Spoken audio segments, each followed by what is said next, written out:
we'll give everybody the basics of how it's going to go after you call it Good to order. evening.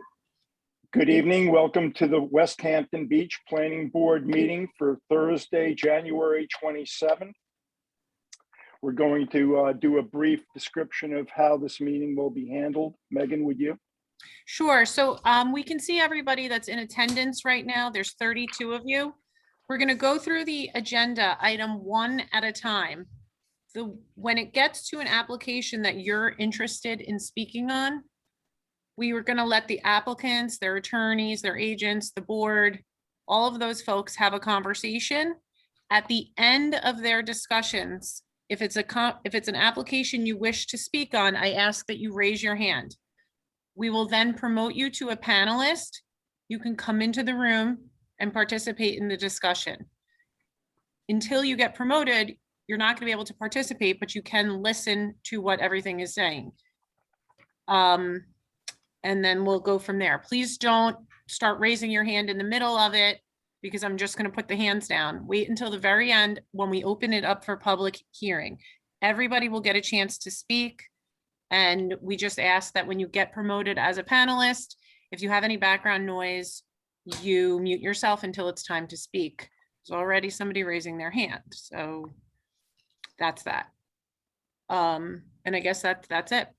But everybody will get an opportunity to speak. I see everybody in the waiting room. There's 35, 36 attendees. Everybody's here. If you're logging in through a telephone and the only thing that's displayed is your phone number, you're going to have to identify yourself though, so that we can get that into the record. And that's it. Kyle's in the room, so we can get started. All right, item number one, Anthony Cassano. We've got a request to hold over to February 24th.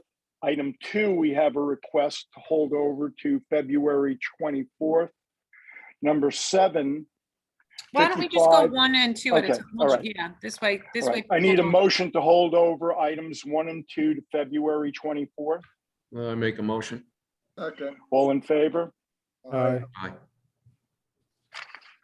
So the next application is 85 and 105 Montauk Highway, which is the corner restaurant.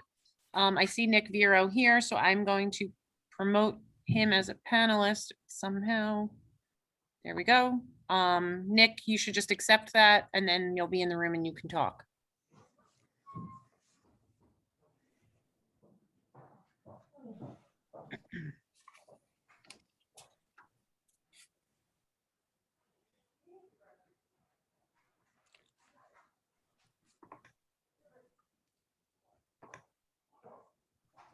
Yeah. All right, we can hear you, Nick. You see me? We can't No. see you. Why is that? Let's see here. There we go. Sorry about that, guys. There we go. There you go. Now you can see me. All my hair. Like Anthony. You want me to wear a hat? We're not jealous. I'll loan you my hat. It's good to see everybody. Finally Likewise, back. Happy New Year. Yeah, and Happy New Year to you. So, Megan, do you want me to start or? Yes? Yeah, you can start. Okay, so obviously we've been absentees for a little bit of while, and I think you know the reason why. My client and dear friend Manny Maris had passed away at the very beginning of the summer, and at the request of his wife and the family, we were just going to hold this over until they kind of recover from the sudden loss of Manny.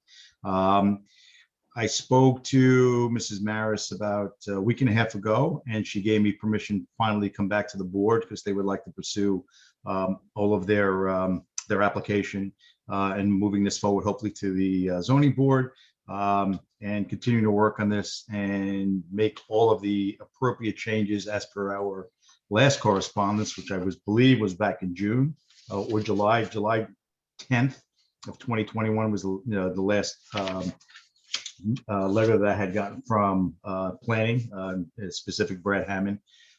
So we are in the process of finalizing all of those changes. I didn't have time to get drawings and these changes to you a week ago today. So I just wanted to let you know that I will finalize these changes, get these changes back to you before next Thursday, and hopefully be before you again on February 10th, which is my birthday, but that's okay.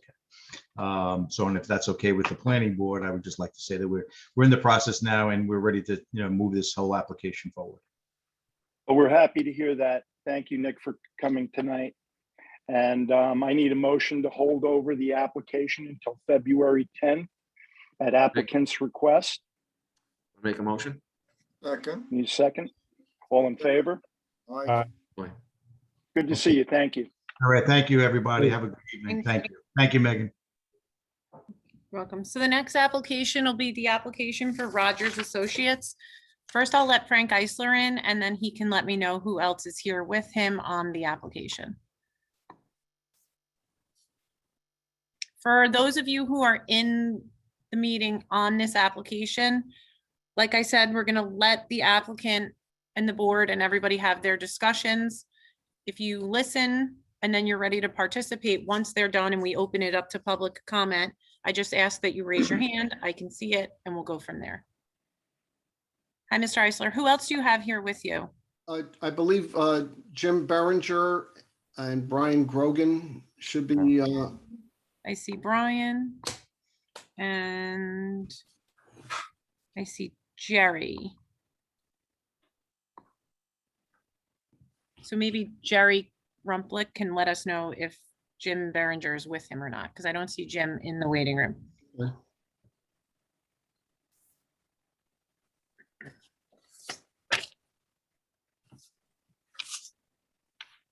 Yeah, Jim's here with me, so it's Jerry and Jim. Okay, perfect. Thank you. You guys can get started. good evening, members of the board. It's nice to be back on time. Last time I missed linking in easily. It's terrific that we're able to do so today. It's our understanding that the board was going to be or is going to be entertaining a resolution to move our site plan over to the village trustees for their consideration of the necessary special permit discussion, and that's required here. I did have some conversations with Tony this afternoon. We never really quite finalized it as far as I know. There was some concern about the need to refer this application to the Suffolk County Planning Commission at this juncture, and that would delay your acting on this resolution. I've reviewed our file and I sent on to Tony, and I don't want to speak for Tony, but I sent on to him the submittal that was made by the Suffolk County Planning Department during CEQA. It's letter of August 10th, 2020, where it made numerous comments on the CEQA process. And at the conclusion, at the last page, it said to please note that pursuant to state general municipal law 239 and Article 14 of the Suffolk County Administrative Code, prior to final approval, this action has to be referred to the Suffolk County Planning Commission. As we all discussed last time, the resolution that you're going to be entertaining is not a final approval of our site plan. In fact, it's just a interim approval that basically sends the map to the village trustees for their action. And the Suffolk County Planning Commission will have to participate in the village trustees proceeding and be asked to render their comments at that juncture, because the special permit is likewise required to be referred to the Suffolk County Planning Commission. So what's going to happen when we're before the trustees is the application will have to be submitted at that point to the commission. They'll make whatever comments, if any, they have. The village trustees will then be required to consider them in their deliberations. And then after the special permit is concluded, the application for site plan approval will be returning to you because it isn't being finally approved at this juncture, and therefore doesn't trigger this referral requirement at this stage. And that certainly at the time it's referred back, it'll be reconsidered in light of the actions that the trustees take on the special permit. There may or may not be required changes to the site plan that you're going to be interimly approving tonight and hopefully and sending on to the trustees so that we can move this process along.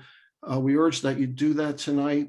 We really do not want this application to be unnecessarily delayed. And we hope that you agree that this does not have to be referred to the commission at this juncture and that we can move on to the trustees. Thank you very much. Anthony, we're going to need a little comment from you because I don't have a decision. Sure. Well, I had drafted a decision for the board, and as we were working on the decision,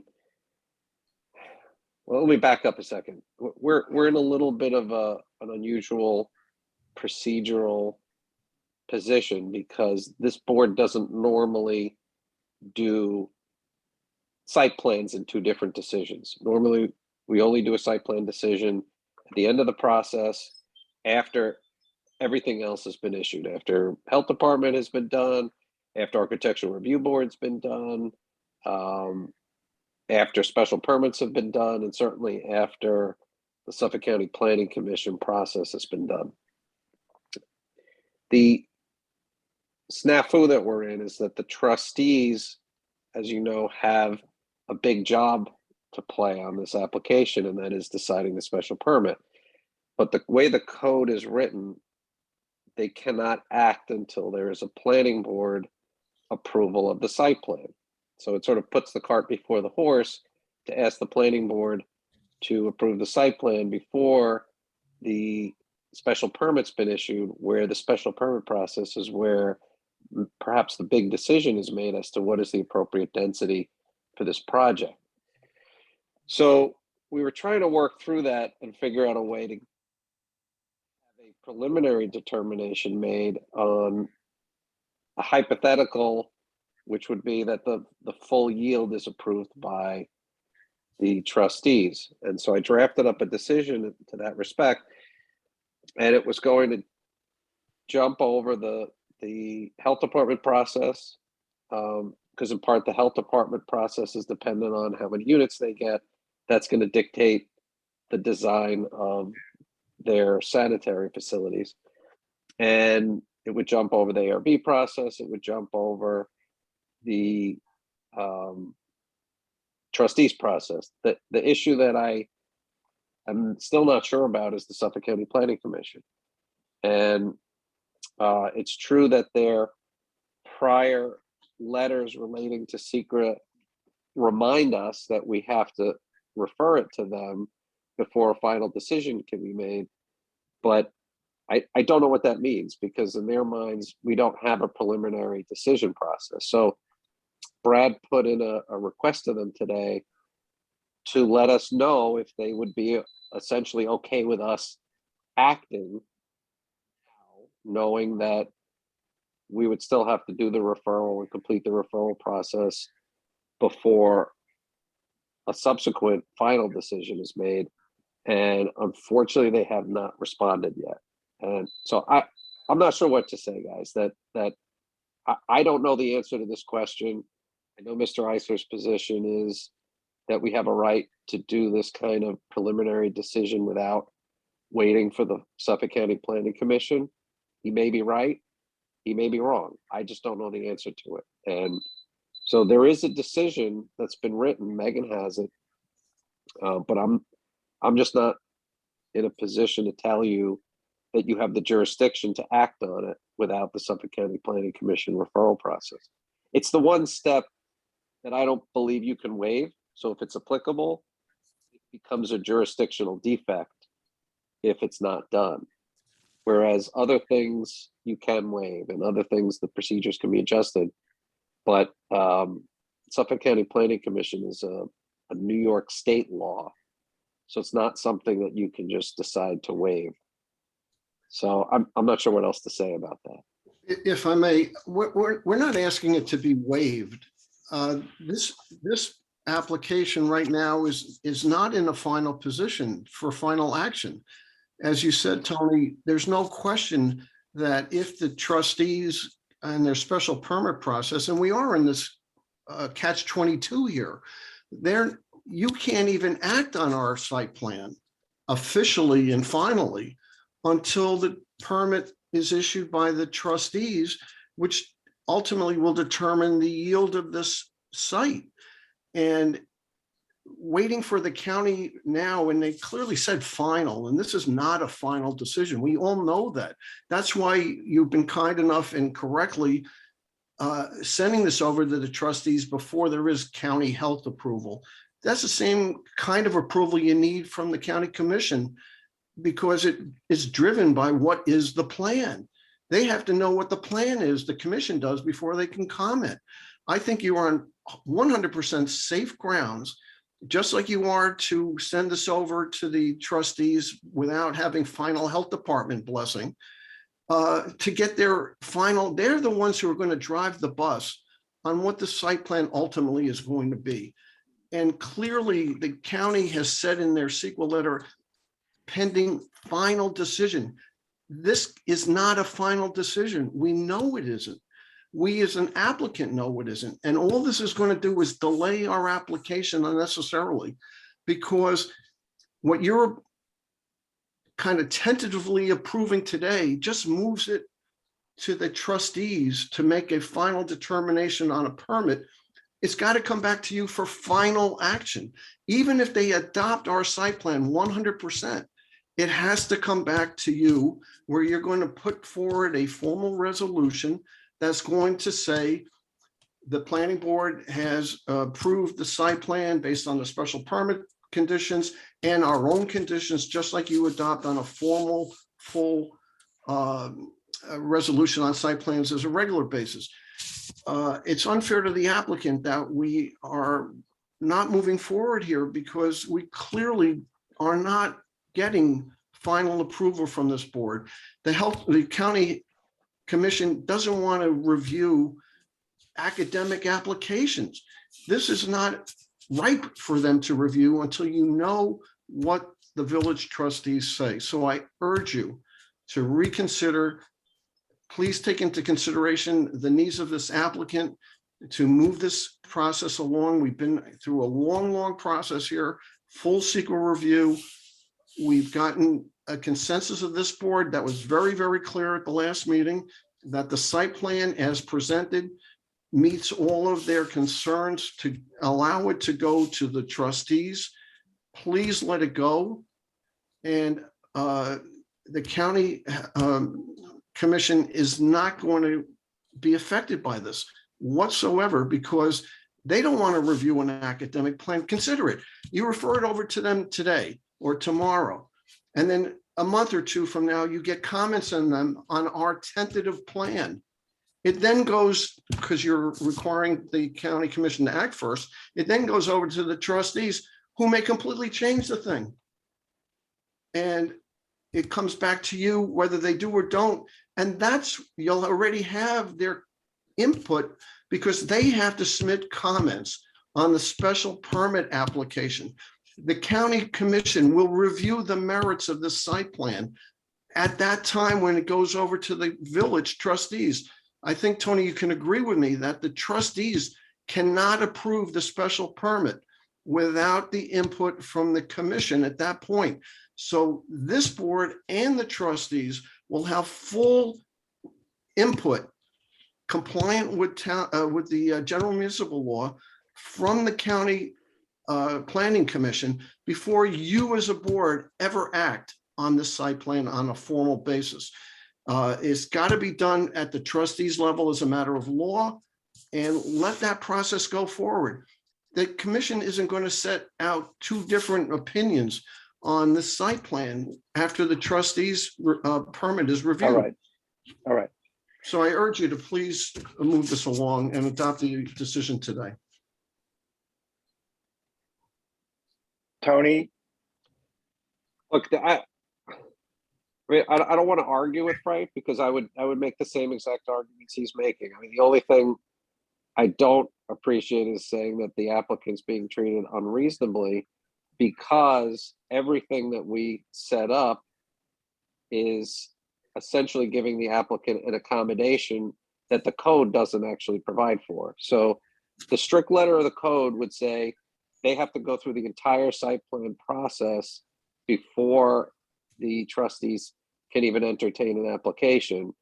And the way we're trying to set it up is we'll let you jump over the health department process, we'll let you jump over the ARB process, and we'll let you jump over some of our own Health processes and our own stuff, because there are still some things that this board has to review, including park and recreation issues, affordable housing issues. But all that said, I do think it's appropriate to jump over those processes. And that's why trying to come up with a mechanism to do that, I cannot say with any degree of certainty that you have a right to jump over the Suffolk County Planning Commission process. I just can't. I understand the arguments, and if I was a judge, I'm not sure I would disagree with them, but I would sure like to hear from the Suffolk County Planning Commission that they agree with that as well, because if they end up holding it against us for jumping over them, I'm not happy with that idea, but I don't really want to argue with Frank, and I let the board do what it wants to do. Frank, we don't have a decision to read to you technically at this moment, because we did put this process on hold predicated on everything we've heard tonight. Okay. I think what I would like to do, because there will be a supplement to the trustees, is ask the board members individually for their opinions on any stipulations or any comments they want to add to the decision that Anthony's going to be completing and obviously giving to us on February 10th to move forward. And by that time, we'll have a clear decision as to whether or not you need to be before the Planning Commission prior to. I understand your argument too, and I don't disagree with you. We're just not prepared at this moment to advance with sending you over to the trustees simply on a document to do that, okay? But if you don't mind, I'd like to talk to the board members on the record. Larry, do you have any comments you'd like to make? Please unmute. Please unmute. Okay. Yeah, well, I didn't have any problem with the site plan as we looked at it last meeting. I feel like it's awfully high density of the number of units that are being proposed. But on the other hand, I can't tell it'd make that much difference if you took 10 units away and there, instead of being 52, there was 42. I think it'd still be the same issue as far as the concerns over traffic and stuff. So, but I think the site plan that we got to look at looked fine to me. Thank you, Larry. Michael, would you like to make some comments? Can we do this by writing to the trustees and giving them our comments Yeah, I'll tell That's you. the Let me tell intent, you, but we're Frank. looking for, and not approving this thing tonight and just well, have the them? comments aren't going to go there before we approve it. But this is the meeting that we should develop a consensus so that we're not doing what we've done previously, which is individually write comments to the trustees. We're trying to avoid that. If you recall, Okay, the last all right. time we did that, it wasn't received well. Rather than that, we'd like to come up with a consensus where all the board members exhibit the same train of thought. And Anthony will be able to orchestrate that into a supplemental document that will be part of that decision. That Yeah, and we have let to me say, provide. I'll say this too, Ralph. I kind of envision two different documents here. They're both interrelated, but one is going to be this determination, preliminary determination on the site plan, which presumes the full yield, which is what they've proposed to you. And it deals with the site plan elements. What the second document is a referral back on the special permit. And the special permit has different considerations and different jurisdiction than what you guys have to deal with, but the trustees do have to grapple with, for example, the appropriate density. I mean, that the code talks about a maximum density, but then directs the trustees to determine what the actual density is going to be, the full yield. So what I guess we're asking for is, do you want to share comments to the trustees while they consider the special permit? And what Ralph's asking is there a consensus among the board? Because it would certainly be easier to provide a board opinion as opposed to an individual opinion. I think that's what we're getting at. All right. Well, it's definitely the density, the traffic, and, you know, Montauk Highway. I mean, it's hard enough to get out there today. You put all these units at the end of the road, and it's a difficult situation. So, you know. So safe to say that the comments that Anthony can generate for us will, in your opinion, need to revolve around the density. Definitely. Okay, There's no doubt about it. thank you, Michael. Rocco, would you care to make a comment? You have to unmute, buddy.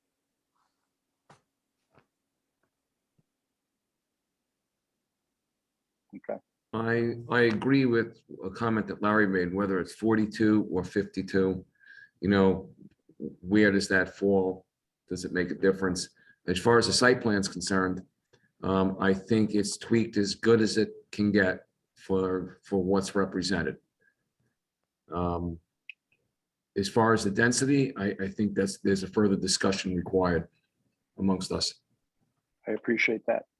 And just to comment on the 40 versus 52, I think to demonstrate to the public that there's been an accommodation and some recognition of the nonstop complaints about the density, some kind of compromise is going to have to be worked out. And I think, Frank, I think you recognize that as well. But that being said, I feel safe to say that the board's consensus is that the density is an issue.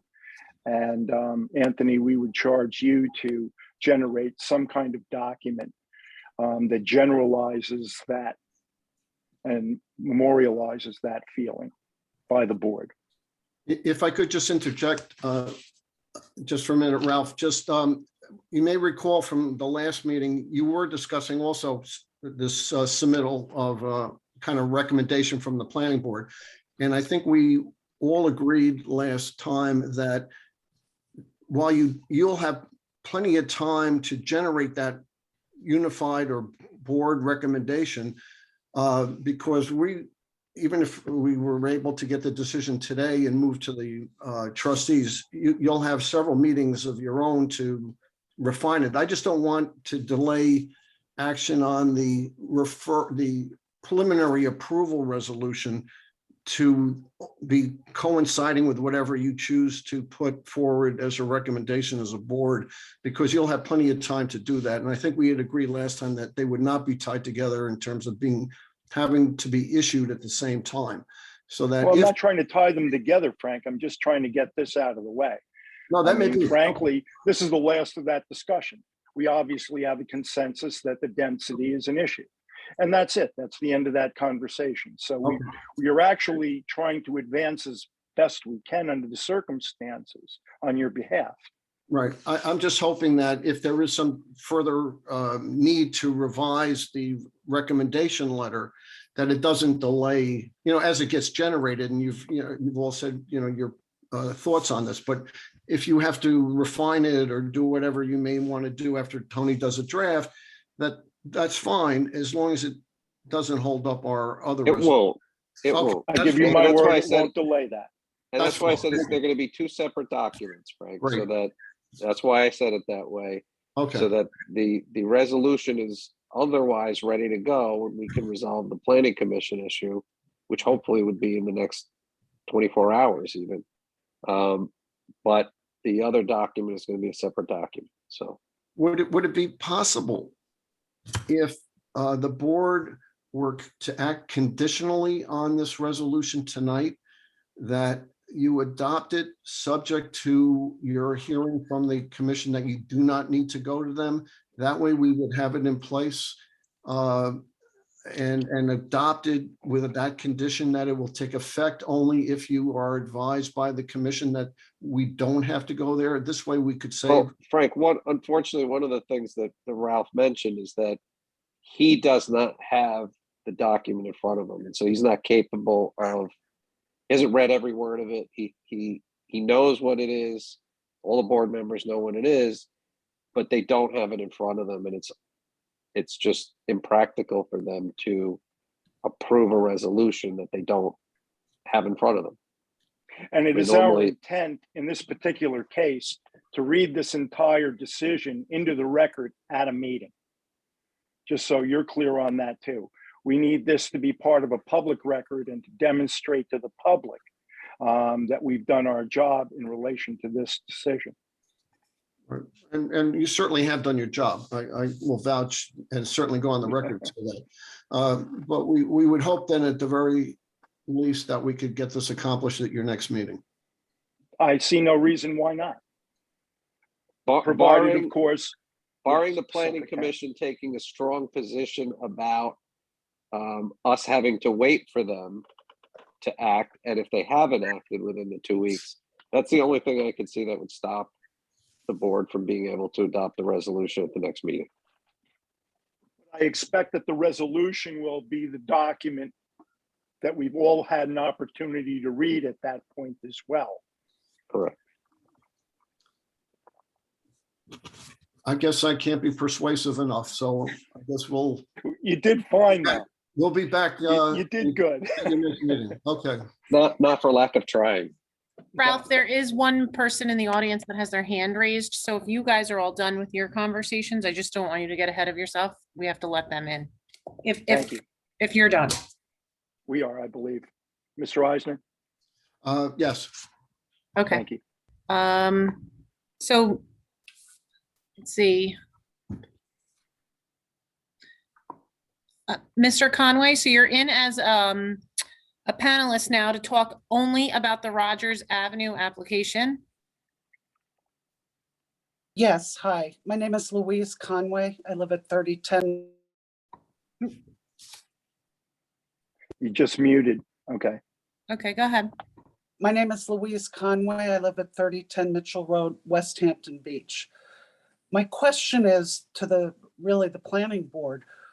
I know you're looking at Mr. Eisler's application right now.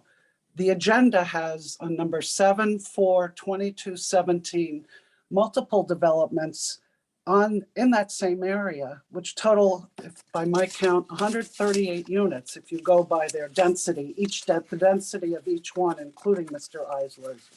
It's a little What- higher, actually, to be frank with you, but I remind you that Megan made it a point to tell you that you needed to discuss this application only. Okay, so the secret process, is that completed or is that still in process with respect to density, impacts of traffic, and all other impacts? The secret process has been completed by the Rogers Avenue development.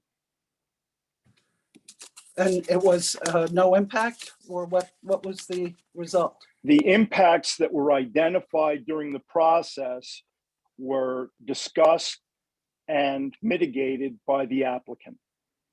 Okay, so what is the applicant seeking here? I thought he was seeking because he needed an exception by the planning board. No, he doesn't need an exception by the planning board. He needs an exception by the trustees. The trustees are charged with determining the density of this project. The planning board has no dog in that fight. Okay. I'm just wondering when the cumulative impacts of Mr. Eisler's application and the other ones that are on your very same agenda are considered cumulatively with density and all of that, not segmented like you're doing. I assure you, we're very sensitive to this topic. That's why we're having this discussion tonight about density. And we all realize that there's 140 plus units being discussed in the same corridor. So we're very sensitive to the secret process and very sensitive to the community impact. Excellent. Thank you very much. Thank you. My pleasure. Thank you for your questions. Have a good night. Ralph, if I could just make a comment for the record that Sure. these issues that the participant just referred to was done on a coordinated CEQA review basis and not separately. The CEQA process that we undertook took into account that project. In fact, it was something that was supplemented at the planning board as lead agency's request. So we did study the impacts of this other project that's on your agenda today. Absolutely. And I'm hoping that I made that clear to the participant. Thank you. Thank you. All right, so there's nobody else. If there's anybody else in the audience that wants to speak on the Rogers Avenue Associates application only, you can raise your hand. Otherwise, we are going to hold the application over to February 10th. So I need a motion to hold the application open. Ms. Conway, did you have a question? No, I'm trying to get out. I'll move you back out. Oh, thank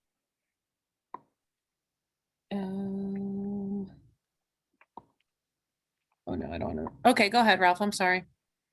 I need a motion to hold the application over until February 10th. All in favor? Thank you. Who right, who moving seconded forward. that? Rocco. Okay, Yeah, thank you. I was muted. Okay, so who made the motion? I'm sorry.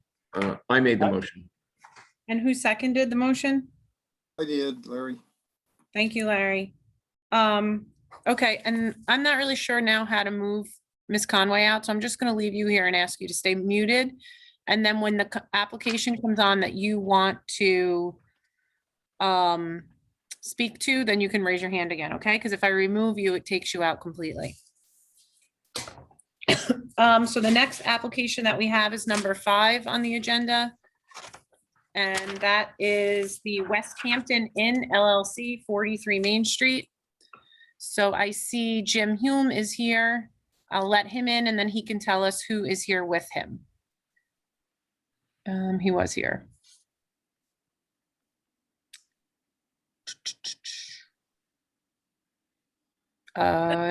Jim, did you leave? I see Corey. Oh, no, there he is. Okay. Sorry, there's just 50 something people in here. So I let Jim and Corey in and we'll go from there.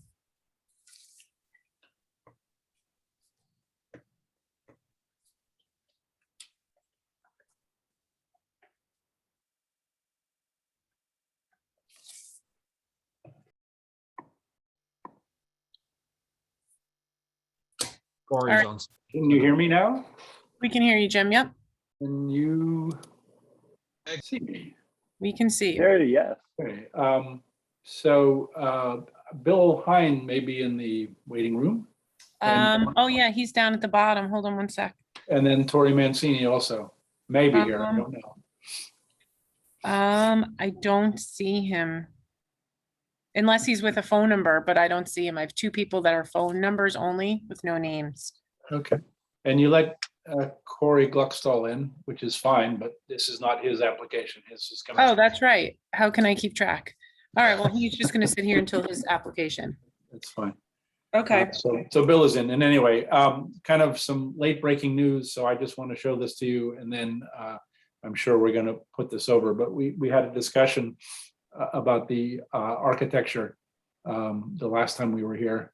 And I'm going to share my screen. you should be able to, yep. And see if I can find what it is that I want to show you. Is that you on the screen, Jim? Hold on. All right. Can you all see that? Not yet. Just thinking about it. Okay. Got it. All right, so we had some discussion about the turret, and we also had some discussion about the porch. My client really loves the idea of the turret being in the far corner that it is, giving some very nice views of the Great Lawn and St. Mark's in the country club, I guess. But he has taken to heart the idea of a wraparound porch. And so this is a proposed front view that Bill Hine has prepared, providing for that. And if we go around the corner, you'll see that it does come around the corner a little bit. And then there's this round area here, sitting area that comes off the front of the view. My client is concerned about the lower story and the other windows in bringing the wraparound porch too much further down the side of the premises, because there is a room in the basement that's this is a window for that, and he's concerned about light and ventilation getting down into that space, and so that's why it's kind of been ended here. You guys haven't seen this yet. I just got it myself this afternoon. As I indicated, Bill Hine is here, the architect. He can answer any questions. We fully expect that this will get put over to the next hearing so that you guys can digest this a little bit more. But if you had any initial thoughts or comments, we'd be happy to take them at this point.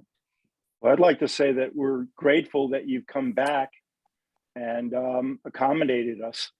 We understand, when an applicant wants what he wants, and here's something different from this board in particular.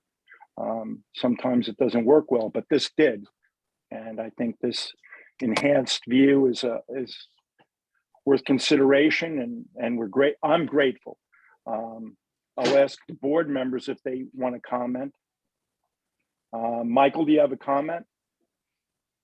No, it looks nice. I mean, yeah, I'm grateful too. I don't blame him as far as the tower is concerned. The view is a lot nicer on that side. And no, thank you very much. I'm liking what I'm seeing though. Okay, thank you, Michael. I have a Larry, do question. you have a? I think it looks very nice, and it that the turret porch on the side looks good. On that east side, I'm wondering, do you need that little shed roof extension that extends south? Maybe just the turret culminating, going right into the gable into the building. See that on the, if you're looking at that on the left-hand side. Yeah, back to the other one. Oh, back to the other one, sorry. Yeah, now that, see where the turret terminates, then the little shed roof continues. I wonder if you need that portion. But it does give you a little bit more deck space underneath it, so. Yeah, well, if not, it's not a, that's not bad. No, I don't have a problem with that either. Rocco, do you have some comments? I think it's an improvement to the last design. And, like I had said at the last meeting, I'm in favor of symmetry. I'm a symmetry guy. And I wanted to see, the turret on, both sides, but it is a nice appearance. And I know Larry's got an exception to that little extension on the side of the house. And I'm going the other way with that. I'd like to see it a little longer, but that's just preference. Thank you, Rocco. Kyle, do you have any comments? I do. I think it looks great. I think it's a vast improvement. My only comment, and it was something Brad brought up at the last meeting, is how are you addressing the ADA compliance? We did talk about, and I'm with Rocco, I'd prefer to get the extension, and I understand the issue with providing light and air to the basement. We had looked at the floor plan of the basement, and it seemed like that there was the ability to switch that room so that in the basement, kind of modify the floor plan of the basement where that wouldn't necessarily be a room, and you could extend it. And the only reason why I kind of asked that, because I thought this extension If you go all the way to the kind of double windows, that little tower, almost, in vertical there, it may assist in getting you could put an embedded ramp into that section of that porch to serve the ADA compliance getting to the front of the building. But again, I think this is a vast improvement to it, what we previously saw. But that's my question. Did you guys, how are you going to address that ADA issue with the front door? Okay, well, I think maybe Bill can speak to that a little bit, but it's my understanding that we were ultimately going to look to provide some kind of a lift at one end or the other of the front deck, probably on the side, so that people can get up to that front space. A lift? Okay, well, yeah, that really needs to be shown on the plans. Oh, yeah, no, definitely. Right. So if we have that extra little appendage on the east elevation, that'd be a great place to actually conceal a chairlift and hop right up onto the front porch and in the front door. Yeah, that'd work nicely. Yeah, so that's definitely something that Bill and I had actually talked this afternoon about, because he just completed this, I think, yesterday, and I just got it today. So we'll come back with a better answer to that, but that's the direction that we're heading. Well, we're much grateful, and I assume that you'll be back on February 10th, Jim? Yes, please. Okay.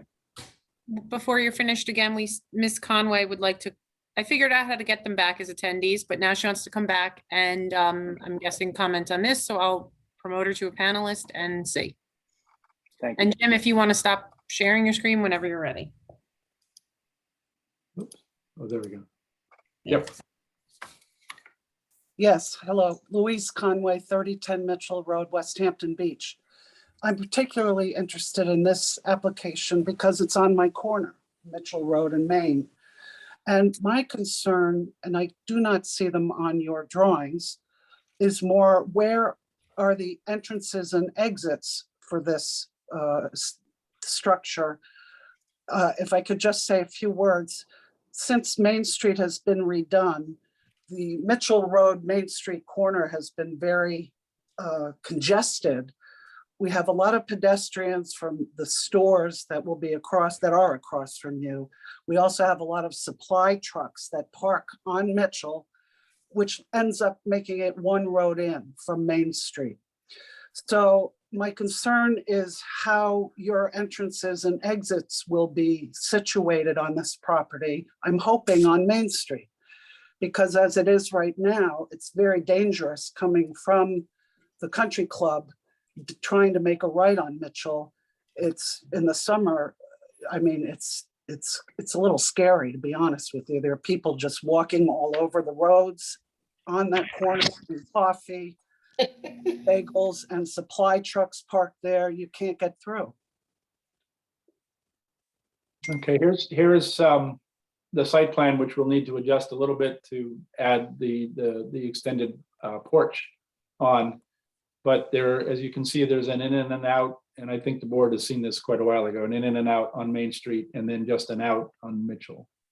Yeah, it's the out on Mitchell that's going to be a problem with all the supply trucks that line up there to service Goldberger's. There's a parking lot across the road, Mitchell Road right there, with people coming in and out. I don't know how that, if there's any consideration that exit be closed and brought back to Main Street, because that corner, turning that corner is just a horror. And I'm really concerned that somebody's going to get killed there, because you've got cars waiting to get to Main Street behind supply trucks while the cars are trying to get through the pedestrian to come down what it amounts to and ends up a single lane.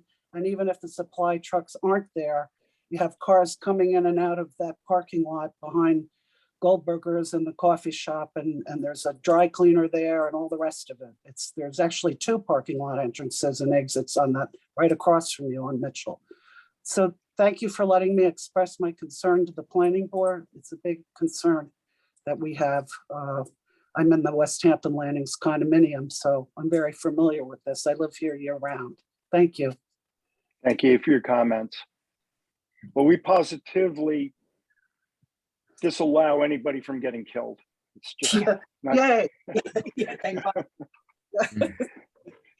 And I want to point out that, this is a very low density usage for this site. Okay. And based on what you've just said, I think maybe some regard to having no parking, no standing signs along that edge of the property there may be prudent. So perhaps it's more of a traffic control situation in trying to prevent the trucks that you're referring to from nesting along that area. Maybe that's something we can address from a traffic standpoint. There is a parking lot right across from there that's heavily Yep. used. Well, and I agree. the pedestrians crossing that crosswalk there, just crossing Mitchell, heading towards St. Mark's or wherever they're heading. It's quite something. It stops the traffic coming from the country. Well, Ron, can you add any comments to this? I could say, I believe, well, there should only be parking on the east side of Mitchell. And I believe that I don't remember too much parking on the west side. The new, with the way the Mitchell and Main Street were constructed with the village improvement, I don't really see that as a big problem. The delivery trucks for Goldbergs and those things, they should be doing that from their own parking lot. Well, they From the can't. rear. They can't. So, well, there should be enough parking in there. I mean, we'll look at it, but Mitchell Road should be able to support parking on the east side only in this. Okay, I just want to bring that concern to your Yeah. attention. That's what I We'll wanted look to- at it. Thanks. I'll mute myself. Thank you very much. Bye-bye. Ron? Yeah. Ron, as far as the parking behind Goldberg's, take a look at it. It's pretty dysfunctional, the way they've lined it. Oh, And yeah, a bigger truck has a problem there, turning, and they do park. She's 100% right. They do park like on that corner right there and unload. It's tight because the middle section of parking, they got it pointed both ways, and just take a look at it. You'll see what I mean. All right. Anybody else need to comment? Just for the applicant, one last time, as the chairman pointed out, this is a very low intensity use. I believe we're looking at 8 to 10 rooms. And I think, traffic flow wise on the site, we need to be able to get in and get out. So I think if we were to close off the Mitchell Road exit only, that could create some issues on the site itself. Yeah, I think it would. Roger. The other thing, we're not providing parking for that many vehicles in here, and it is a low volume use. If you look, we're only using maybe 60% of the site that's there now. A lot of it is going to be put into green space. Yes. Unfortunately, the driveway on the Mitchell is being moved up a little bit, and that's more problematic. And maybe we could look at eliminating some of the parking north of there to maybe open things up. Yeah, But we'll look at it. This has to go to the trustees as well for special exception for the use for the hotels. So they would be the ones to amend the code for no parking. So it might be something. That's correct. All ordinances must go through the trustees. We can certainly make a recommendation from the planning board predicated on Ron Hill's assessment after he's looked at everything over there. We can have this discussion again on February 10th. Very Okay. good. Oh, I won't be here on the 10th. So if you want my input, it'll have to be a little later. Well, you can send us an email. Yeah. Those work good. Okay. And we're always grateful for them, Ron. Thank you. Welcome. Ralph, I Yes. just want to pick up on what Kyle mentioned before about the extension of the what do you call it? Patio. Not Patio. not the patio, the Wraparound porch. the outside deck. That I think since it's such a large wall surface on the corner, it might give it more relief to extend that, extend it around the side, let that porch wrap around a little further to break the wall up. It's only, I think it's just an aesthetic issue, but I think it would look nicer. So it's just Thank you, Rocco. my personal view. We'll take Anybody that back else? We'll take that back to the client and see what we can do. I need a motion to hold over the application until February 10th. I make a motion. Second. All in favor? Aye. Mr. Chairman, you, can I Jim. jump in real quick? Sure. Unfortunately, and I apologize, I've got to leave at 6 o'clock. I got a hard stop. I got a conflict. So Okay. when you see me bow out, that's why. Okay, thank you. All right, so Jim, can you stop sharing the screen? Oh, yeah, sorry. Thanks. So the next application on the agenda is number 6, which is Prime Storage, 98 Depot Road. They're already held over till February 10th. The next application is number 7, 55 Old Riverhead Road, and they have submitted a request to hold the application over to February 10th. So I'll need a motion for that, please. I need a motion. I Make a make a motion. motion. Second. Second. All in favor? Aye. Aye. Okay, thank you.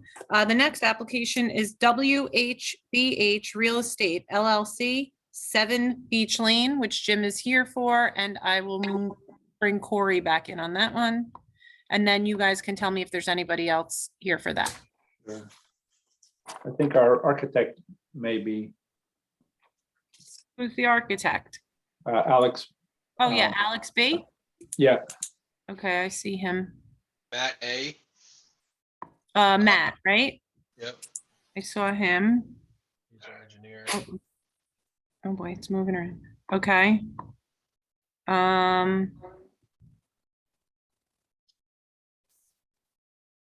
All right, and then if there's anybody else you can think of, just let me know. Alex is Tom on. Tom Stack. I see somebody named Tom, but it's just a Tom.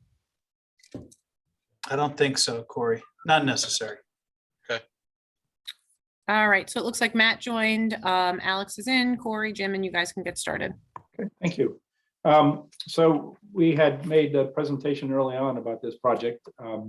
And we don't have our ZBA determination yet, but we should have that, I think, at the next hearing. But we did want to kind of reintroduce the project as to where we're at, and some of the changes that took place since the last time that we were before you. Just one technical point: the agenda indicates that we are in need of SECRA, but SECRA was adopted on October 14th, I believe, on this project. So Thanks, Jim, sorry. that's okay. That's behind us. The changes, well, let me share my screen here. You're getting good at this. I'm trying. This is Mancini. Oops. No. Spoke too quick. Maybe not too, maybe not as good as we thought. Let me do this.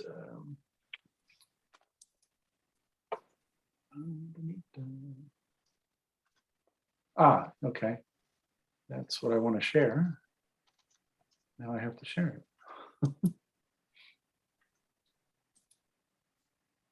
Oh, wait.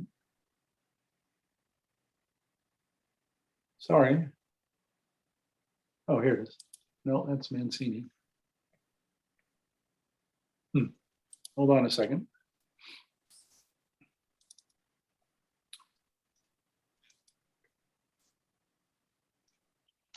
No, that's that.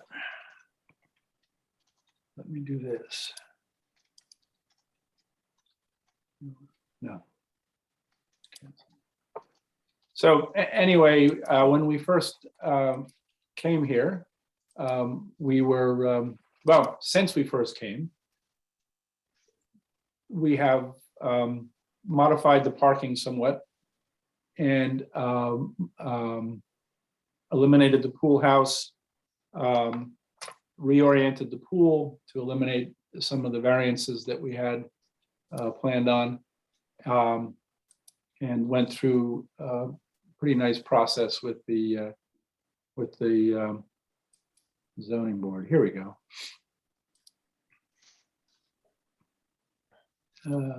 Yes, so what we're looking to do is to modify and add to an existing building, eliminate an outbuilding in the back, provide necessary parking, a swimming pool for the subject premises. And as I indicated, our original plan with you guys had a cabana back here or a pergola, and the pool was oriented in a different direction and the parking was somewhat forward.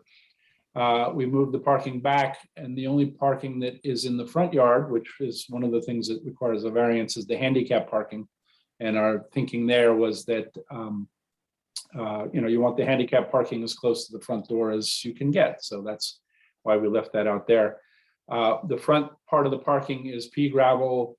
The back part is grass. But one of the suggestions that we got from the planning board before was the use of pavers to divide the parking areas, so they would be flush, ground flush pavers or Belgian blocks to delineate each of the parking spots that we've needed. There was a landscape plan that was submitted as part of the package. We've had numerous discussions with the neighbors to the north and the south as to part of that, and at least as it pertains to the neighbor to the south, I think we've satisfied him as to what that would look like.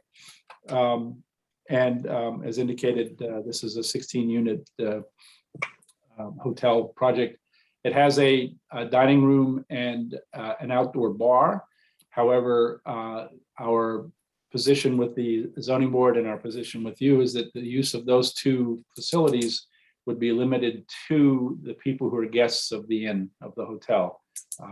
Neither will be open to the general public.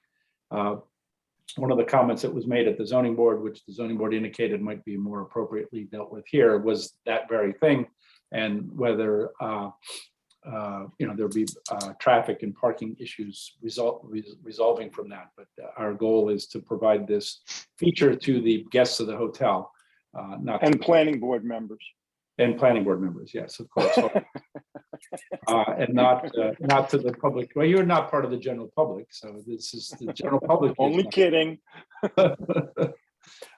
So in a nutshell, that's where we're at. And, we just wanted to have a discussion about going forward. Obviously, we can't go too much further without the zoning board approval. I will ask the engineer or the architect to comment on where we are health department wise. But that's an overview of where this project is at the current moment. Thank you, Jim. This is Matthew Willard with R&M Engineering. I can speak on behalf of the Health Department application. The application has been made. We also submitted an application to the Board of Review for the grandfathering of the flow that is consistent with the previous use. So we're in process with the Department of Health. We have the IA system as designed, verbally approved in terms of detailing of the design. Now we just need to proceed to the Board of Review for the grandfathering of the flow. Thank you, Matthew.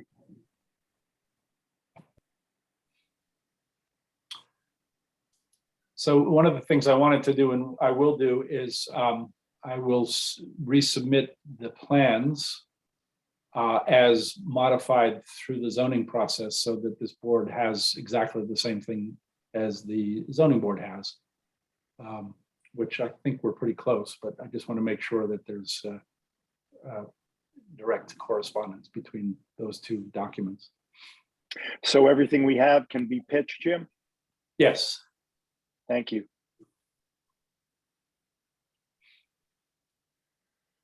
I guess do you have anybody else to speak, Jim? I don't, unless there are questions. I'm sure there'll be. Audience.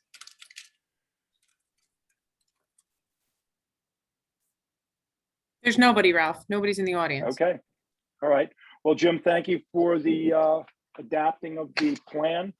I think it's sensitive to some of the concerns of the neighbors.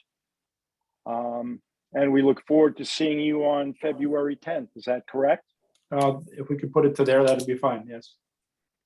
I need a motion to hold the application over until February 10th. Make a motion. Second. All in favor? Aye. Aye. Thank you. Thank you. Good night. Oh, no, I Good have night. more. but Good night on this one. I accidentally skipped over number 8, 14 Rogers Avenue. That applicant put in a request to hold their application over to March 24th. I need a motion to hold the application over to March 24th. I make a motion. Second. All in favor? Thank you. Aye. Aye. Thank you.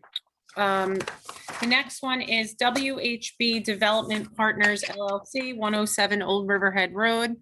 That is Jim, and Erwin Krasnow is waiting.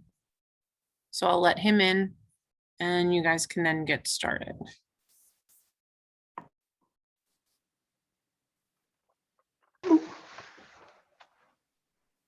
Thank you, Megan. Also, I have my architect, Rick Bartlett, who should be also let in. Megan, please.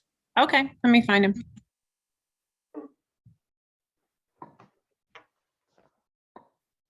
Okay.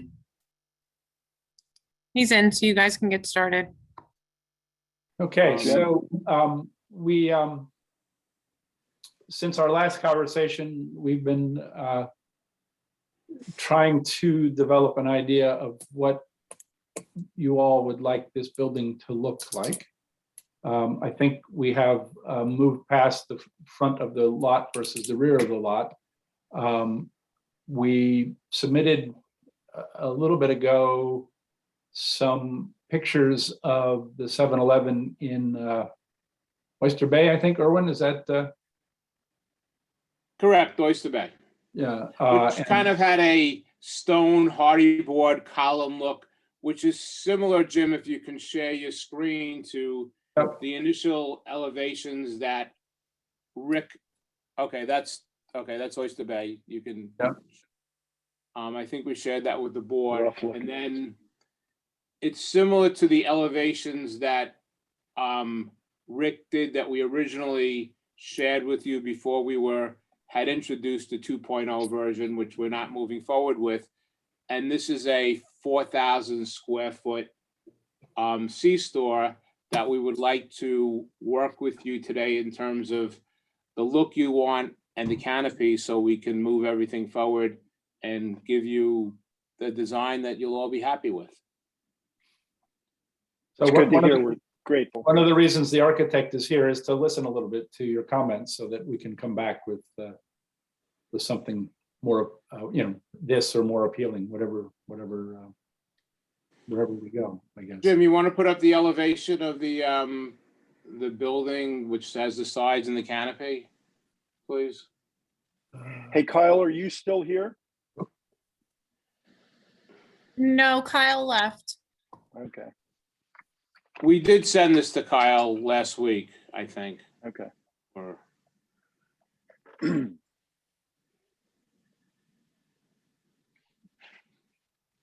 So I don't know if this is the kind of look that you're looking for, or if we're looking for something different. Well, I don't personally have an objection to this. I mean, this place looks really run down a little bit in my mind, and I'm hoping that, you won't be putting, the baskets that you have on the side, and I don't know about the logs in the front, but we're hoping that it has a little bit more curb appeal than this particular location has. This looks a little run down to me, but it's arguably better than the 2.0 version. And I think we're heading in the right direction. So I would encourage you to develop something along these lines that actually mimic the ones that you had the canopies with. Michael, do you have any comments? Yeah, I'm with you, Ralph. I mean, the last one that they sent us with the board and batten, Mhm. you know, looks a lot cleaner, that's for sure. This one looks, like you said, a little beat up with the logs in front and all that, but, you know, But we would certainly build new. We wouldn't use old materials. So. yeah. What about those logs? Can't we get those? Yeah, those logs. But I mean, you know, And I'm that, we're going that way, so it's, you know, we just don't have a revised picture at this point, right? I mean, we're not going with, Well, Jim, if you can put up the PDF of the again, the elevation, I think it's 3 pages or 2 pages, 3 pages with all the sides that Rick did, or you also have the 3D rendering, and we could all look at that together, and then they can share with the architect what they do like or what they don't like, so that he can modify it. Can you, do you have those in front of you, or? I'll pull them up. I mean, the architect is here. While I'm doing that, does he have any questions of the board that might be helpful? I have no real questions. I mean, I kind of understood, you know, the look that you were looking for, and that's kind of what generated the last round of elevations that you have before you. If there are a little more comments with regard to maybe additional detail you may want to see on the elevation. I know at some point we had a more of a colonial look that had some dormers up top. I don't know if that's something that you'd be interested in seeing on this version as well. But you know, we're working with you know, a stone base and a board and batten, you know, vertical board and batten siding, which I believe is you know, the look that you were going for. But if not, you know, we could actually you know, obviously regroup and prepare something else. But you know, at this point, you know, we'd be looking for comments on that the latest elevations that you have before you. yeah, that's what I was looking at, the stone base with the board and batten. You know, that picture just is a bad picture, you know, that's what I'm looking at. And Yeah, I like, don't think any of us have. Larry, do you have any aversion to that? Not my most favorite, but you know, I still like the modern facade that nobody else likes. So my only concern, I guess, would be that if we have it all possible to avoid the beige and white paint scheme that seems to permeate the village. The stone part, the cladding down below, I don't think is an issue. And Erwin, is this what you were talking about? Actually, that's the 3D rendering, Jim. I was talking about the elevations that Rick originally did, that we originally submitted to the board. Do you want me to forward them over? I thought you were pulling those up. Yeah, let me I'll just email them to you now, if you don't have them in front of you. Okay. But I think that kind of gives a look of what we're talking about. And then we can, you know, maybe we can do, again, I'm not a design guy, but maybe white instead of beige, or if somebody has a different color scheme, that's fine also. If they, you know, again, this is not my expertise. That's why I have an architect, and I don't have the experience of the planning board. Again, I was just trying to be in the middle of a situation, trying to work with a client who would have loved to have had this new design here. And, you know, we thought we would show it. We did have a mixed opinion.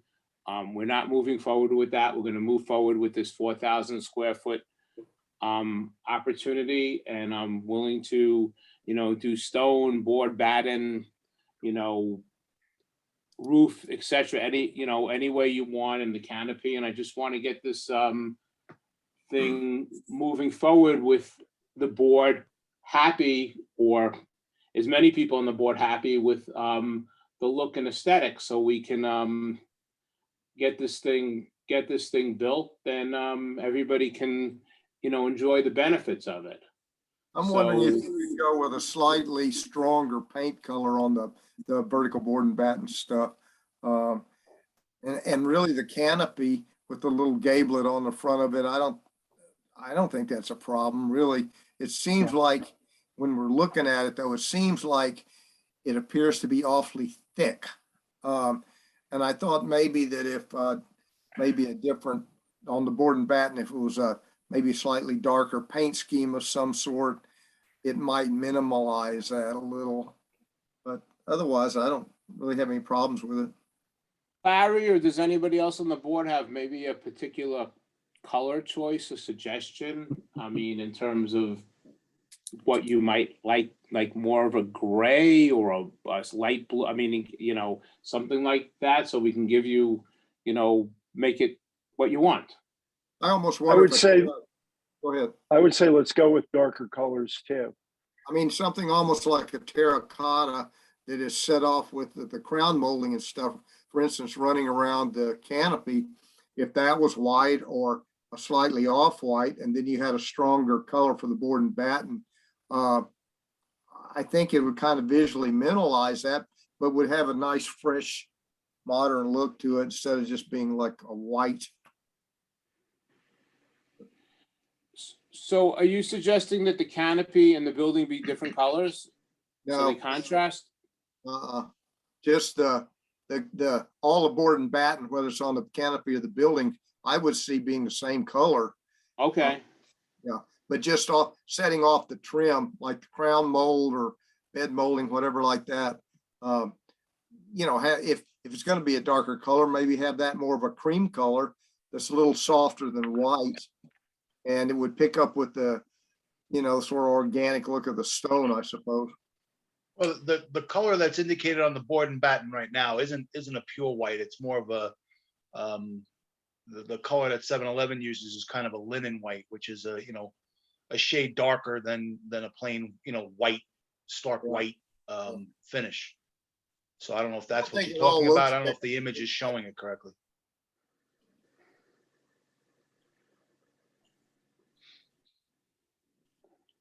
I don't have a big objection to it like it is, but I just thought if it had some stronger color on the board and batten, it would perhaps punch it up a little bit. Paco, do you have any comments? Yeah, I'm gonna stay away from the color comments because I'm colorblind, so I couldn't tell you the difference between gray or green. So I'm not that guy. But I do want to touch on, you know, what Larry Jones had said, and I still like the 2.0 building. Might be too aggressive for the neighborhood, but I do like the glass. Yeah. And it gives it that openness. And I don't know how everybody else feels about that, but I did like the amount of glass that was showing on the 2.0.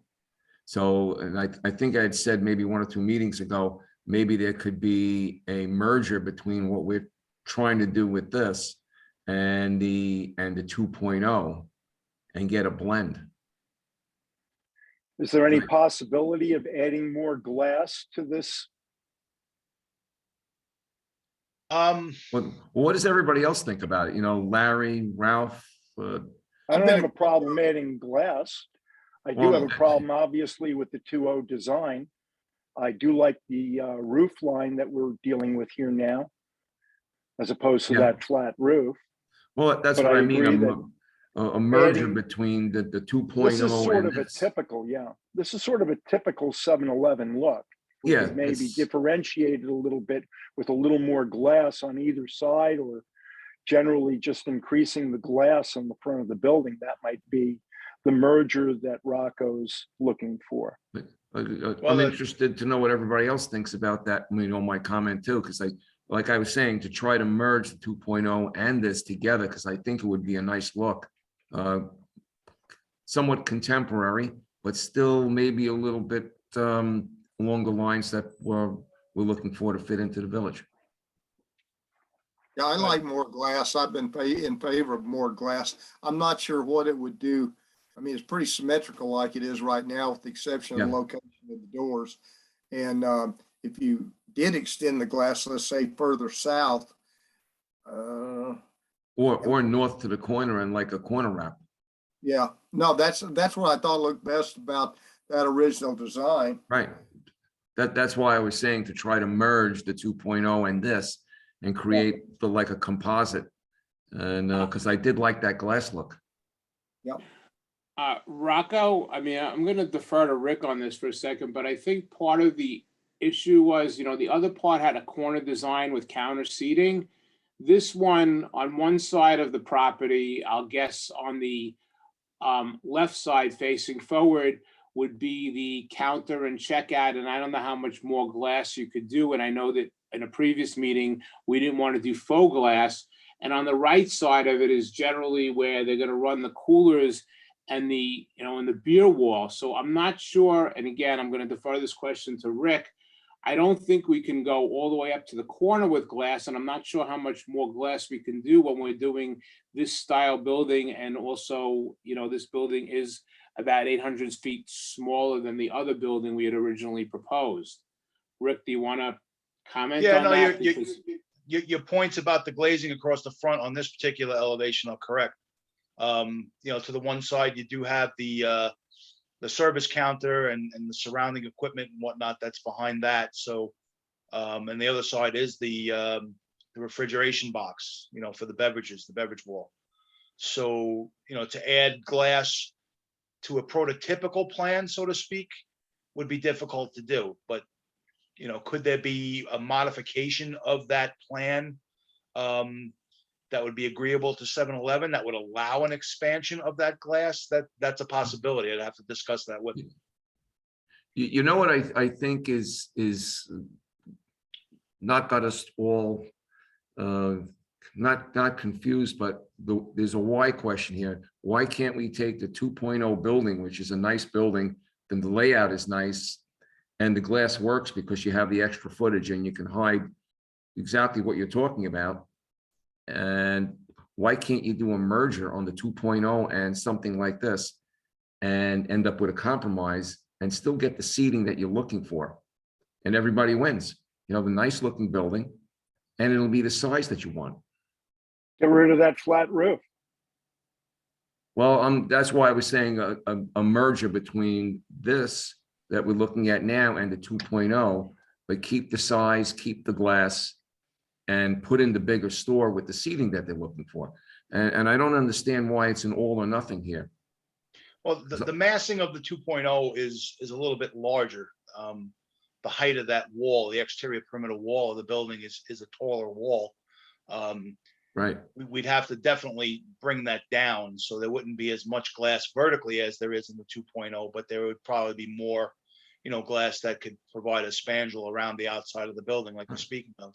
Right. Well, I still want to go back to, it's like the 2.0 or nothing. And to me, I think you're selling yourself short here, where you have an opportunity to put in a bigger building and get the glass, everybody wins. You get a bigger building, you get the seating inside that you're looking for. And, that's what I don't understand. Well, can I point something out, Rocco? Sure. They don't have a right to put in a bigger building. Well, They're asking for I variance. realized and that it's- when I said that. Yeah, and so in a way, that kind of conversation is putting the cart before the horse. Right. And some of this conversation today is also putting the cart before the horse, because they don't even have a right to a 4,000 square foot building. And so right. I I realized. Go ahead. Yeah, I would love for us to get to a point where we can move them on to the zoning board so you can get an answer to that question. Well, maybe we should push them along so we can figure out what size building they're going to get before because like you're saying, with the carts in front of the horse here, it's like we're deciding what he's going to do and he doesn't even have rights yet to do it. Yeah, you're getting into the details of the architectural design. Right. Which, to be fair, Kyle raised the architectural issues as part of the secret process because it does factor into the character of the community. But that was really based on the other plan, which he suggested was not in keeping with the character of the community. As long as you all feel like the current proposal is somewhat, enough in character of the community that it can pass the secret muster, then it's time to move them on to the zoning board. Give them a secret determination so that they can complete the ZBA process, get an answer to the big question of how big is this building going to be, and then you'll have time to hammer out the details of the architecture. Yeah, I realized what I said after I said it. I was like, wow, we're not there yet, but we're already deciding what the size of this building is. And like you said, the cart's in front of the horse. Well, safe to say then, let's go through the members again. Michael, do you have an aversion to this preliminary design? No, I'm liking this one with the board and batten. You know, I'm Okay, good thank with you. this. You know, it's a great idea with the color, you know, let's Yep. darken it up maybe with some dark windows, you know. Other than that, I think. But we're not impeding them from going to the zoning board. No, we're not, because this fits into the community, to the VFW and Joe's building. Yep. That's where I'm at. All right, Larry, Yeah, I'm fine last with, comments? I'm happy enough with the design and we can work on the color later. Okay, thank you. Rocco, I will call you one more time. If you want Yeah, to well, make a closing remark. I've spoken my piece already. I'm good with the current situation. Maybe, you know, like we can tweak it a little bit more later. Okay. So then, Jim, I think there's a consensus that the new design and the new efforts that you and Erwin have made on our behalf are gratefully accepted, and we would encourage you to bring it to a little closer close. And Well, let's talk procedure, Ralph. So right now, the ball is still in the planning board's court to complete the secret process. So what I hope, okay, Brad, go ahead.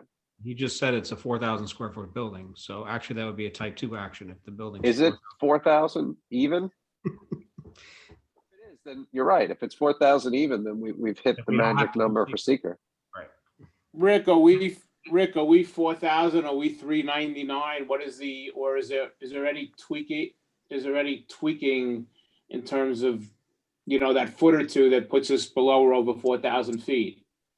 I don't think it would make much of a difference if we're just under 4,000 or right around 4,000. So, you know, if it's going to save something procedurally, I would think that we could probably make something work. It will. Yes. I encourage you to get to that magic number. It will save you. It will save you some. We will represent that this building will be no bigger than 4,000 square feet. Okay. all right, so then we can expect a new set of plans that would be able to be presented to the ZBA. Okay. But we can't really present it to them until you actually adopt something relative to secret, I think, so. No, actually not. Okay. If you get it to 4,000 or less, Jim, you're type 2 action. So, all right. So Well, as far as I'm concerned, it is 4,000 now, what you're looking at, I think. Rick, you want to verify that?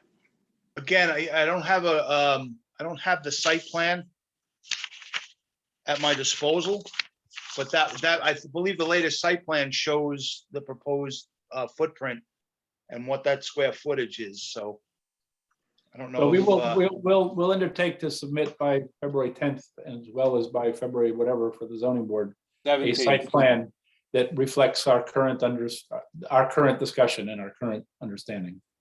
That's very nice. We're grateful for the good effort you've made on our behalf. Again, thank you. Thank you, Erwin. Yep. Thanks, Ralph, and everybody else for your guidance. Again, like I said, I'm kind of, you know, trying to do what's right for the village from day one, but I'm also dealing with a corporate giant that, you know, kind of gives, you know, doesn't give me all the flexibility I would like because of their, you know, national and corporate procedures. Otherwise, I would have come up with a compromise that was maybe better. But again, I wasn't given that choice. I was given this opportunity to build something modern that you didn't like or kind of more traditional. And I'm trying to, you know, now that we're back to the traditional, trying to give you, you know, the best bang for the buck and make it look however you want so that the entrance to West Hampton Beach will still make you, Ralph, smile. Thank you. And everybody else. Thank you very much. I need a motion to hold the application over. Hold on one second. Just to clarify something, Jim, the magic number is 3999. Okay, so And we- this- and we- 4,000. and we will- 4,000 we will be there. is subject to secret. 3999 will- is not subject to secret. Okay, well, Anthony, I have a question. What is if they went overtime over the 4,000, what is what would you think the time impact would be on their end? how much time you think it would cost them? Well, we got to get Kyle to put together the secret determination, and then get that to the zoning board. I don't know, it could be weeks. I'm just and asking that's- just for my, just to know, like, Yeah. okay, are we talking about 6 months? Are we talking about 2 months? Are we talking about a year?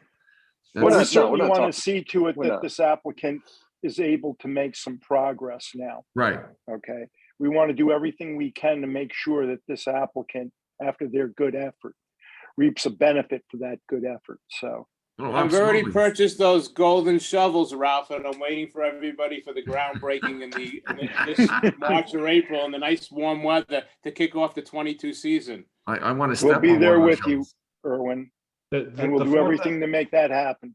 The type 2 also enables them to go to the health department without you all acting too. Right. So jump on all their. So literally you pick up we're gonna pick up a lot of time here to. The Right. canopy move forward. doesn't count, and the unenclosed roof overhang space in the front doesn't count either. It's the enclosed space of the building. Okay, so we are going to go forward on that basis with that understanding. Do we have any comments from the audience? No, there's nobody in the audience. Thank you, Megan. Once again, I need a motion to hold over the application until 2:10. I make a motion. Good. All in favor? Aye. Aye. Thank you very much, Erwin. We're grateful. Appreciate everybody's time. Thank you, Jim. Thank you, Rick, and everybody on the board, Brad, Jim, and Kyle, who's left, but thank him anyway for his input. And Megan for organizing everything. You're welcome. Thank you to everybody. Thank you. All right, so the next And application. Anthony. The next application is going to be number 11, which is the Hampton Synagogue Parish House, number 1315 Brook Road. And it looks like Frank Lombardo is here for that, so I will let Frank in. And then he can let me know whether Bo Bishop is here too. Sorry, I'm out of breath. I just ran upstairs to plug the laptop in. So my battery was dying. So we did receive a ARB opinion. And to that topic, seems like they want to be a planning board when they grow up too. They did give us a very accurate description of the application, but in my personal opinion and in the chairman's opinion, they failed to touch on some of the topics that the ARB should have addressed in their comments to us, in particular colors and textures and materials. So I would ask on behalf of the chairman and on my behalf, and I would assume the rest of the planning board, that Megan compose a brief letter to Chairman Manassian and ask him to supplement his response to the planning board with the aspects of those items that are under his jurisdiction. And that's actually what we had been looking for. Sure. Yep. Everybody okay with that? Larry, Rocco? Yep. I assume we all read the report and we're a little bit confused by it, but let's see if we can button that up. It doesn't impede us in any way. The applicant doesn't have to go back to the board, to the ARB, but we'd like to get their clarification on those items that they have jurisdiction over. Okay, and Frank is here. Frank, you can, I believe Bo Bishop should be here also. do you know is Bo here under the West Hampton Beach Historical Society?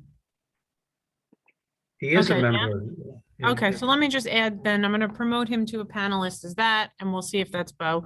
I think I just moved Michael out of the room by accident. I hate this. I meant to move you, Jim. All right, so is that you, Bo? That's me. So I had the other address.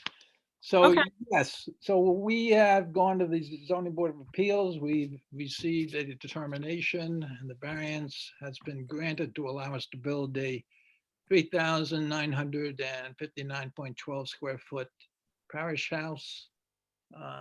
We're looking for a secret determination, if possible. And I assume ARB is dealt with. Or do you require anything else from ARB? Well, we did ask Megan to manufacture a letter to Chairman Manassian to ask for just a little bit of clarification. Apparently, they were so enamored with Frank's presentation that they forgot to comment on the materials and colors and the things that they generally are supposed to be commenting on. But that being said, I'm certain we can do that without any involvement from the applicant and have that document in our record the way it should be. Relatively quick though, so it's Good. really of no importance. Okay. Okay. Also, we're still obtaining Board of Health approval. And Frank, I think we'll discuss the other items since the last meeting. Right. The only items that we had outstanding were Ron's comments, the 5 comments, and we did discuss them at our last meeting with the submission that came in for this meeting. John Condon basically updated his drawing, so he's in sync with my drawing, and he took care of the comments that Ron had about the drywall depth and the 6-inch pipe. The other 3 comments that Ron had, one had to do with the internal walkway coming from the south of Jack's house. He was concerned, and rightfully so, he was concerned that someone driving is not going to see the kids because they're basically blocked by the bushes, that the hedgerow that we had. So what we did on our site plan, the landscape plan, is we had a low planter in the front of the walkway, and then the hedgerow is behind the walkway, shielding the cars. So now the kids are visible as they're walking up. It was a suggestion that Ron had made, which I discussed with the client, and they were fine with it. The other comments we had were the photometrics. Ron had some concerns about the basketball court lighting not being correct, and he was right. It wasn't. Ron, what we've done is we reworked the photometrics, and interestingly enough, we were able to, by raising the fixtures up to 12 feet, which still complies with the village code, we were able to reduce the amount of light poles from 10 to 6. So there are no light poles on the south and north end of the basketball court. Those 4 were eliminated, and the foot candle level works out very well for the basketball court and sports court, I should say. The last item I think I'm going to need, Bo, I might need you in this on Bo, is the corner dedication. What I did on my A101 site plan was I hatched in the area that was going to be dedicated to the or dedication or an easement to the village. If you look at A101, you'll see it. It's right on the intersection of Brook and Sunset. Bo, you might want to talk about it a little bit if you'd like to. Yeah, I haven't seen the plan, but basically we talked about the last time we spoke. Tony said, discussed either an offer of dedication or a easement, exclusive easement. Either one is fine with us. Whatever you'd like to do, just let us know. If that area is okay, that's what you want dedicated, or you want an easement over. I just need to know that so that we can get a meets and bounds description. Or we can treat, I mean, my feeling is, like I said, this thing has been in existence since living memory.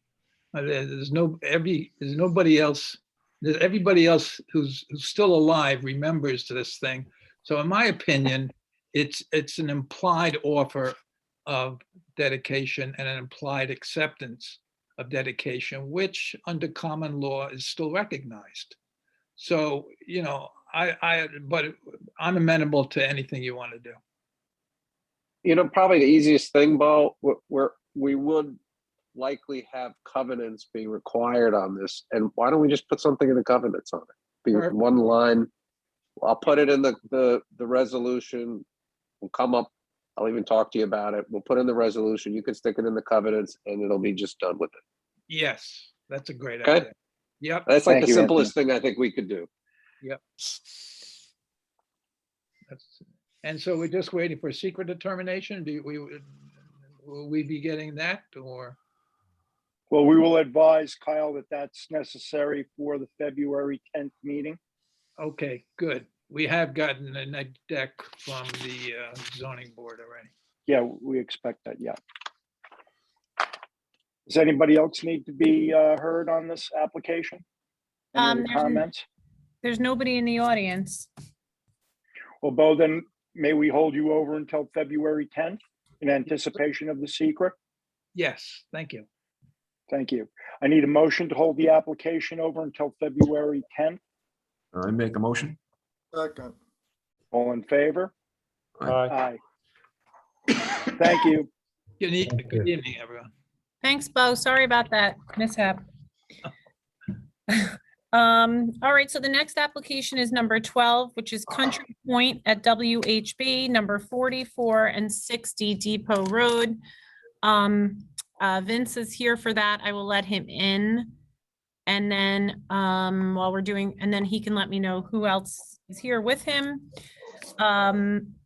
This one, I guess we could just remind everybody, this is not the Patio Gardens complex while it is on Depot Road. We're going to follow the same exact process. If after all the applicants and licensed professionals and the board finish their conversations, I'll let everybody else in to speak. Ms. Conway, I see that your hand is waved. So at the end of their presentation, I'll let you back in and you can comment on your third application. And Vince is here, so he just has to unmute. Hello, Vince. Good evening. How are you? Good. Who else is here Happy to with have you? here. Bill Morrow from Haydock Engineering should be here with us, Yep. Oh, and I think Eric. and Eric Jeter, correct? Okay.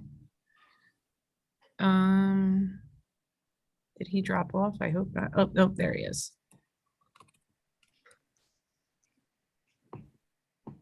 All right, so Procedurally, Anthony, where are we on this application? Well, I'll let Vince. Yeah, let me. It, but yeah, we're getting really close to the end. Why don't we let Vince say where he thinks we are, and I'll confirm it or not. I think I'll probably be able to confirm it. But thank you, Tony. Hi, Mr. Chairman, members of the board. I hope everyone's doing well. Yes, I'm happy to say that from where I'm sitting, I think we are very close.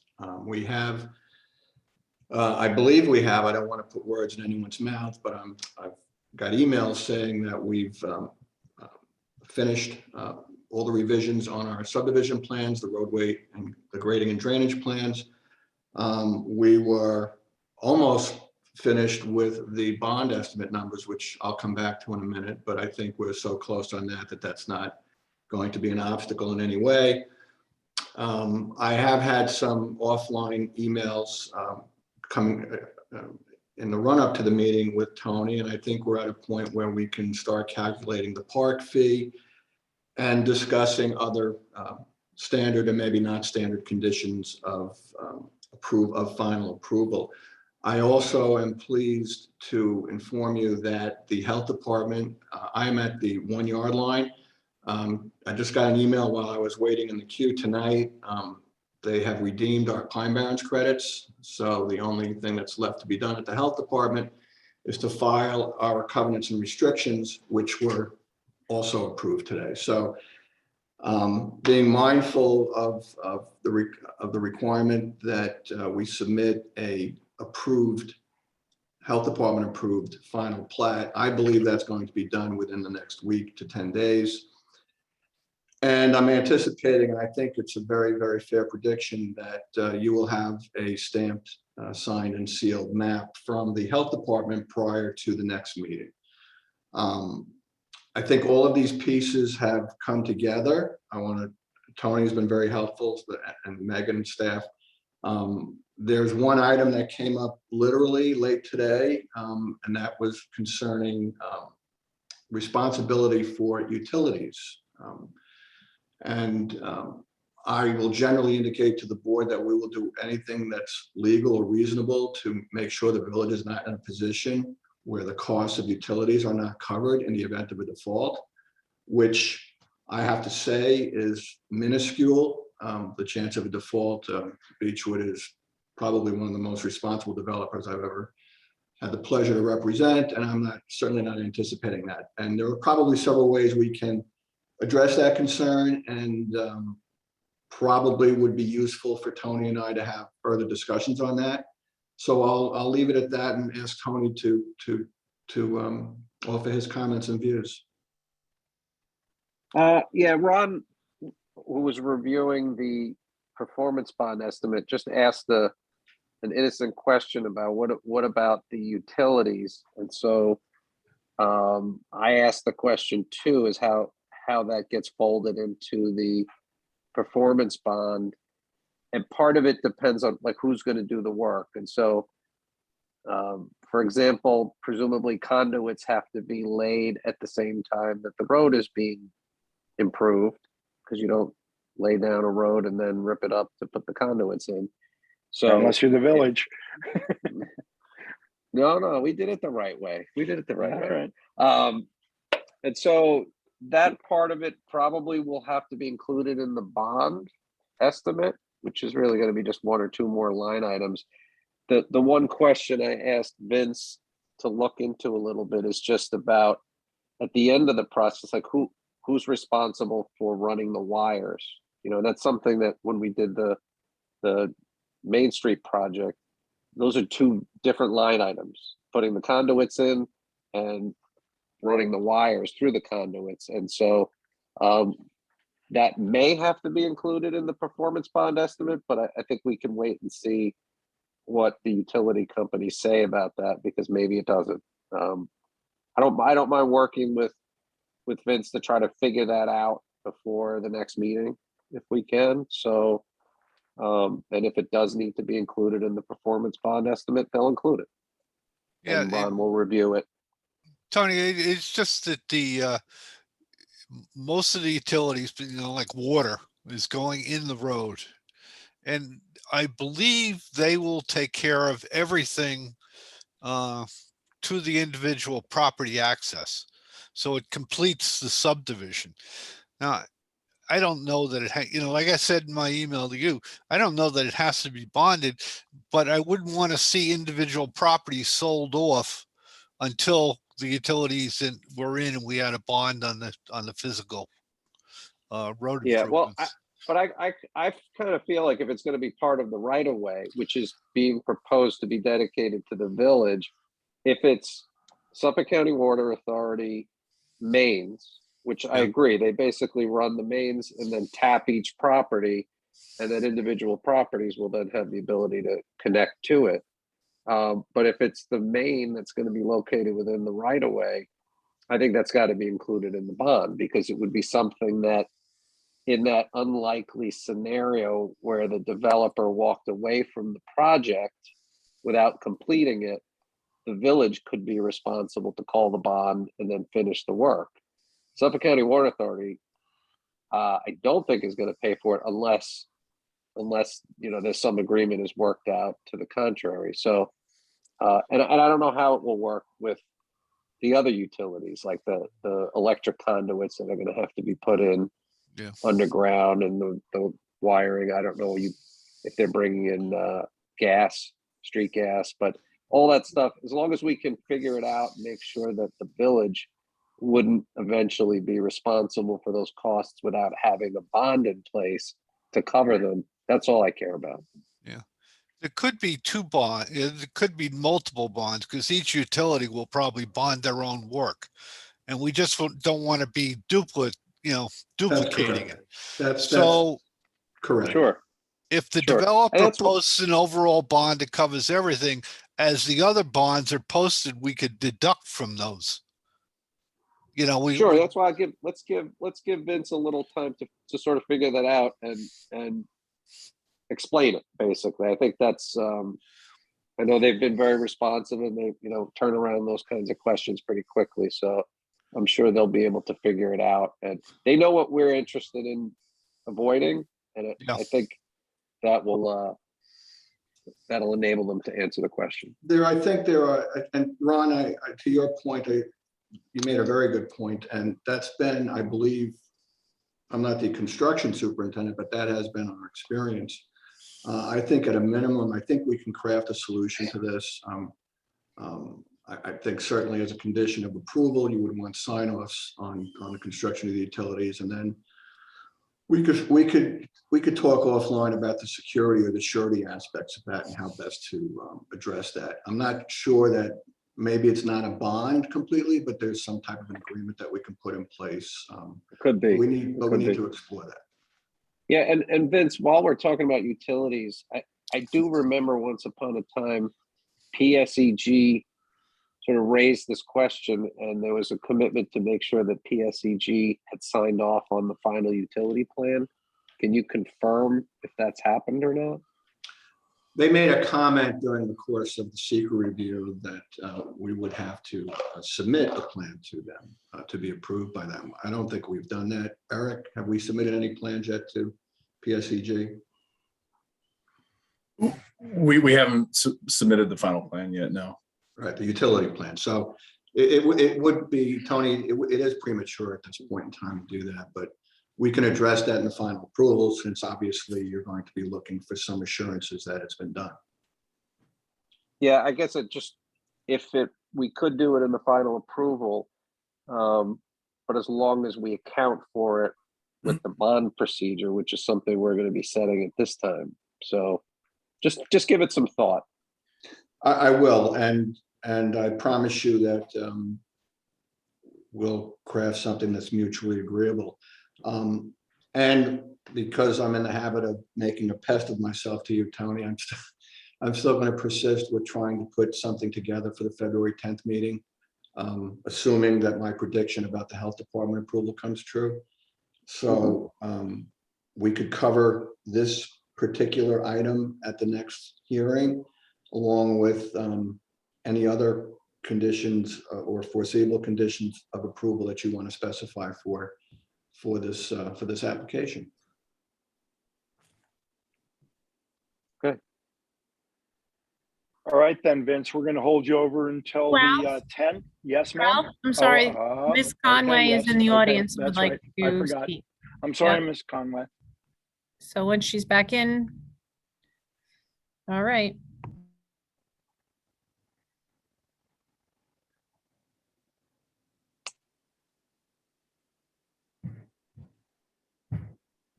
I'm sorry. Where does this public road begin and end? I see that it involves 44 and 60 Depot Road, but that means the village becomes responsible for it. And does it begin and end on Depot Road, or what is this public road? Does it Would go you like through me to the respond? Riverhead Road? Yes, Vince, go ahead. The map calls for a right of way that has ingress and egress from Depot Road, and there will be two cul-de-sacs in the interior of the proposed subdivision. But can I ask you why it becomes a public road? Why wouldn't whoever buys in that subdivision be responsible for paying for snow plowing and things like that? Like Patio Villas pays their own way for their interior roads. I assume the one you're contemplating going up on Montauk Highway with, is it 48 or 52? I can't keep track of them all. Are they going to be paying for their own snow plowing and road maintenance? Why would this one be suddenly a public road and not just a typical, road within a development that the people who own there pay for. This is going to be a typical road in a typical subdivision in which the rights of way are planned and dedicated to the village's specifications. This is not a private or a gated community, and the future homeowners will be paying taxes for the maintenance of the roads and other public services. So it's actually a new road. It's going to have a new name and be like Depot Road, a different name. Yes, and I can tell you it'll be called Happy Lane. That is the name of the main street, Happy Lane. Okay. And I would just say, to go back to my initial concern, you know, this application, I know you're looking at it on its own, but number 7, 12, 4, 22, 17, they all impact Depot Road or Riverhead Road, that whole area. It's concentrated. It's my biggest concern, okay? The traffic, the jitney, the train station there, you know, if any of you have ever taken the jitney or a train, know what it looks like. Well, you are, all concerns and questions that have been raised in the past. We have completed a traffic study. We actually completed a seeker review, and we actually considered the impact of other developments in the vicinity of this project. And the board came to the On conclusion. this agenda, as well as the ones on this agenda? Yeah, All of them. all of them. Okay. All right, as long as the ones on this agenda that are upcoming are also considered, then that's a cumulative review. That's what my biggest concern. Thank It's you. one of the most thorough traffic studies I've ever seen. And what they come up Good. with. What was the result for all of these? That we wound up with the entrance and exit on Depot Road. All right. Initially, there was a plan to have 2 entrances and exits, or Depot Road highly impacted. This planning board elected to have Depot Road the only road impacted as a come go. Okay, thank you. You're welcome. Thank you for your questions. Ralph, we have now 2 more folks that would like to speak, so I'm going to move them in. Thank you.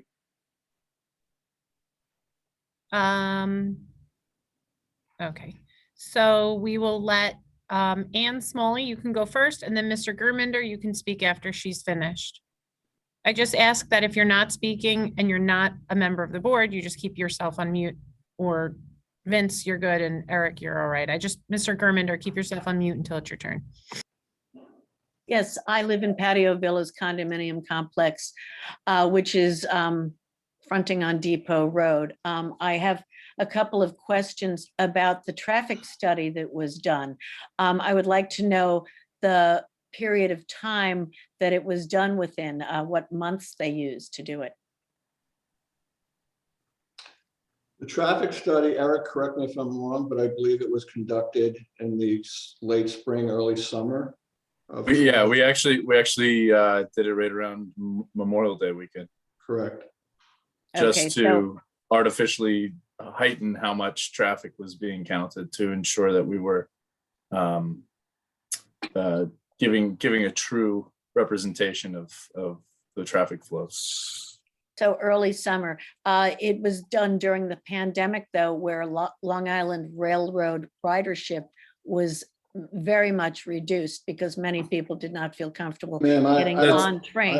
Eric, let me address this. I don't want to cover ground that's been trod over too many times already, but all of those factors were factored into the report. The Suffolk County DPW and the village considered our traffic study with factors for non-pandemic situations based upon typical expected growth rate factors. Mr. Hill is with us. I believe he was satisfied. I know he was satisfied with the scope of our study. So I don't want to waste your time or anyone else's time rehashing something that we've covered at length. All right, I'll be back later with another comment in another project. Thank you for your comments. We appreciate you attending the meeting. All right, Mr. Germander, you're free to speak. Thank you, Rich Germinder, 64 Depot Road. Vince, I just want to follow up on that traffic study part that Ann just brought up. Obviously, it came up that it had no real impact either way, and a determination seemed to be made by the board. So if that ship sailed, as someone quoted to me one time, I guess that's what happened.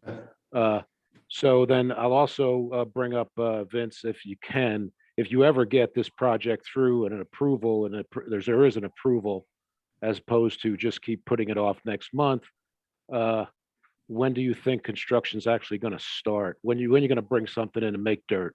Well, thank you for asking that question. That I can answer. If my client could have started yesterday, he would have. And this is why I am working overtime to expedite and advance the health department approval so that I can ask the village for its conditional final approval. There's a code provision in the village that requires me to submit an approved map from the health department before I can be eligible for conditional final approval. And to answer your question as directly as I can, if we are in the queue for an approval in February, we're going to break ground in March. Okay, good to understand that, Vince, because it's been lacking to understand that. Then the other piece goes back to another comment I made before. If someone had also talked about the public roads. If we're going to collect all these taxes, we're going to see our taxes go down.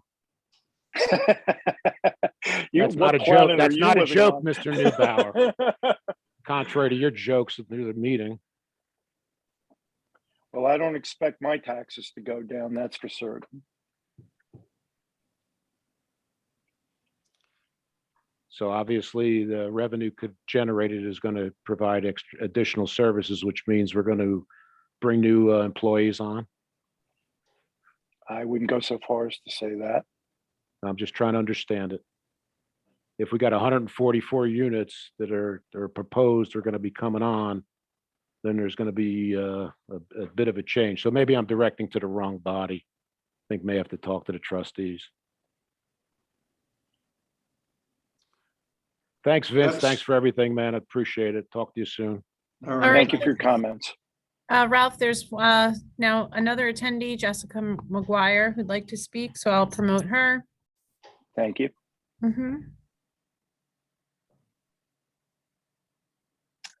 Hi, how are you? Good, you can go. I just have a quick question. I was just curious, does this one go to the Board of Trustees after you guys? Or this one doesn't need to because it doesn't need like special approval? No, it's done when we're done with the planning board. So this one will still go. So they'll consider the density of all the overall projects, possibly? That's the trustees' responsibility, yes. Okay, that's all I had a question. Not on this project. They don't have any jurisdiction over this project. If that's what Okay, you're they don't- asking. Yeah, no, that's what I'm just trying to figure it all out. That's all. So, Mr. Chairman, unless there's anyone else who wishes to speak, I'm going to follow up. Vince, I'm sorry, there's somebody else in the audience with their hand raised. So let me move them in. Her name's Mira Nabi, and she can speak, and then I guess we'll just see what happens next.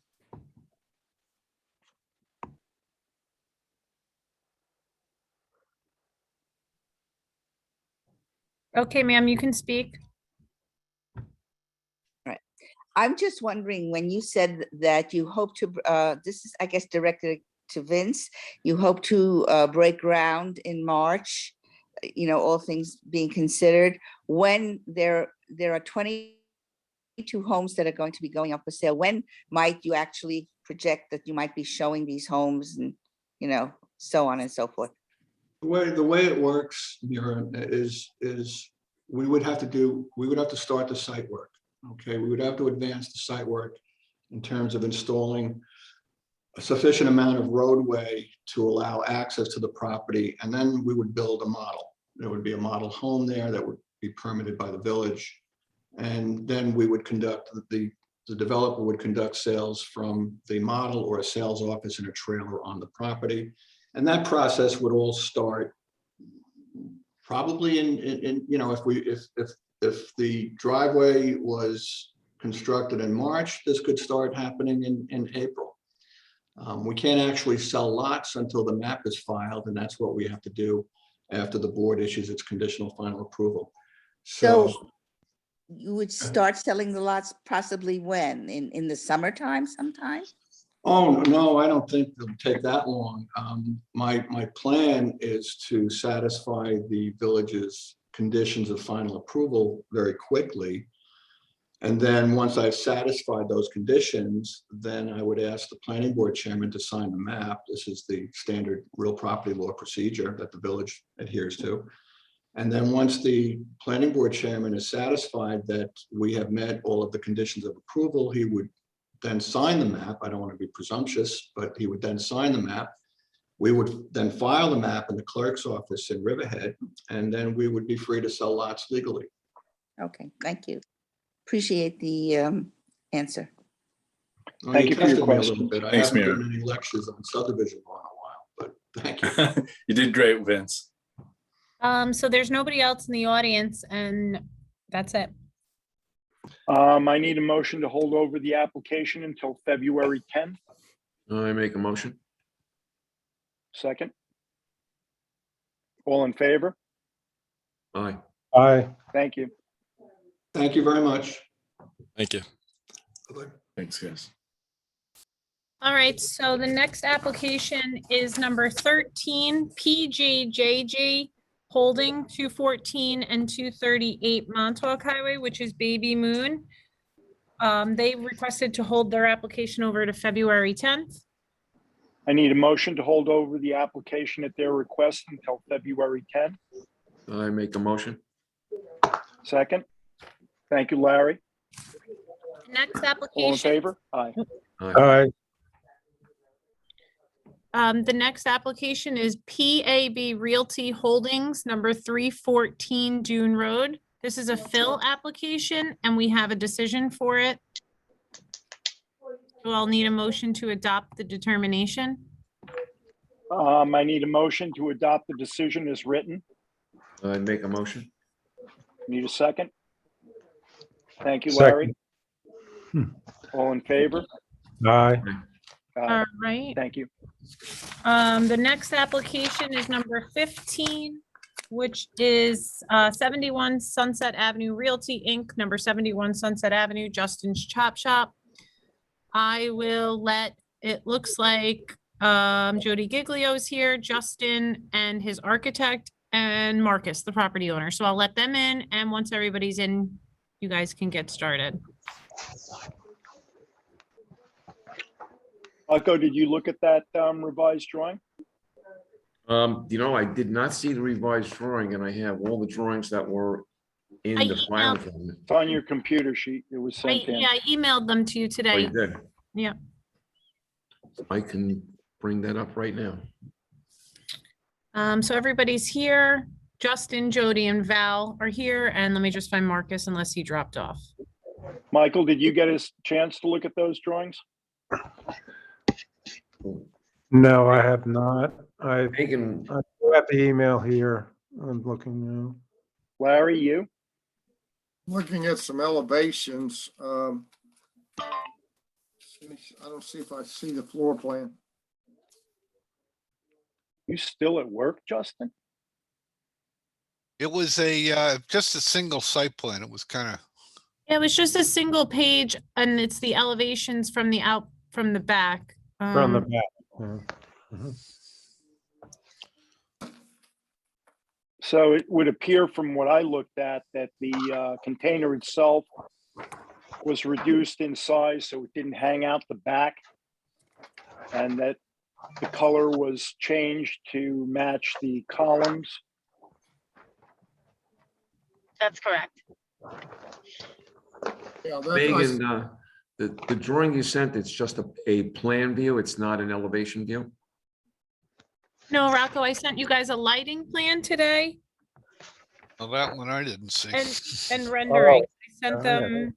Hold on, let me pull up my email. Sorry. Yeah, I was not in my office the entire day. That's why I didn't see this. All I right. got the lighting plan. You got it, Larry? Yeah, Okay.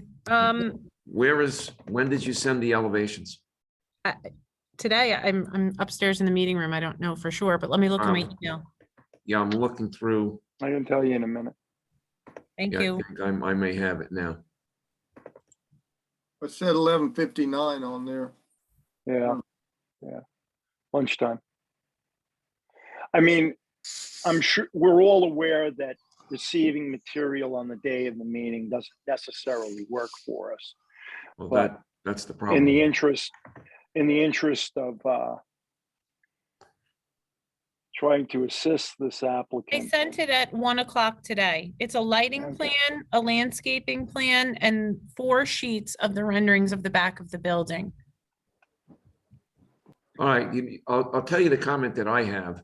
We're looking at the back of the building instead of looking at the building from this. Oh, okay. Now I'm seeing the view from 7-Eleven side.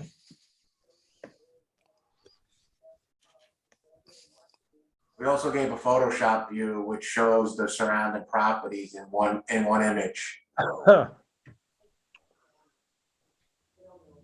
Rocco, if you go out into the hallway right outside your door, the files are there too, if you want to look through the files. Yeah, you know something, I found the attachment and I'm looking at it right now, so I have it up on my computer screen. So yeah, I'd take you up on that, but right now I can see it. You know, I think it's an improvement on the last drawings that I saw. And I know that Marcus will clean that site up, or I'm assuming he will, on the west side of the building, because there's a lot of elevation showing where it does need, I think it needs to be addressed to give it some, you know, to improve its appearance, maybe some plantings. And what color is this going to be? Is it white the way it's shown?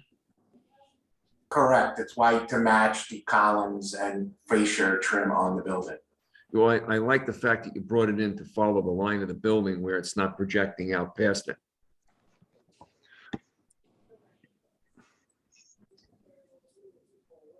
Definitely an improvement. Well, there aren't very many comments we can make predicated on the fact that we only got the information today, to be blunt. I think we've made progress today. I wish I could advance you further, but that's really where we are at the moment. It's going to take a little while for everybody to digest all of the submissions that you've given us.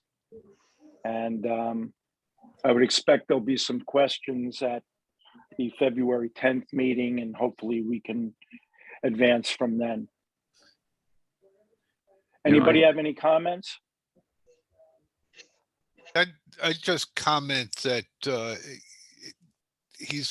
they've shown some landscaping in the site plan, and it might be good, since you're taking out that one driveway to the drive-in, that if you extended your shrubbery along where that box is going in, that it might help things.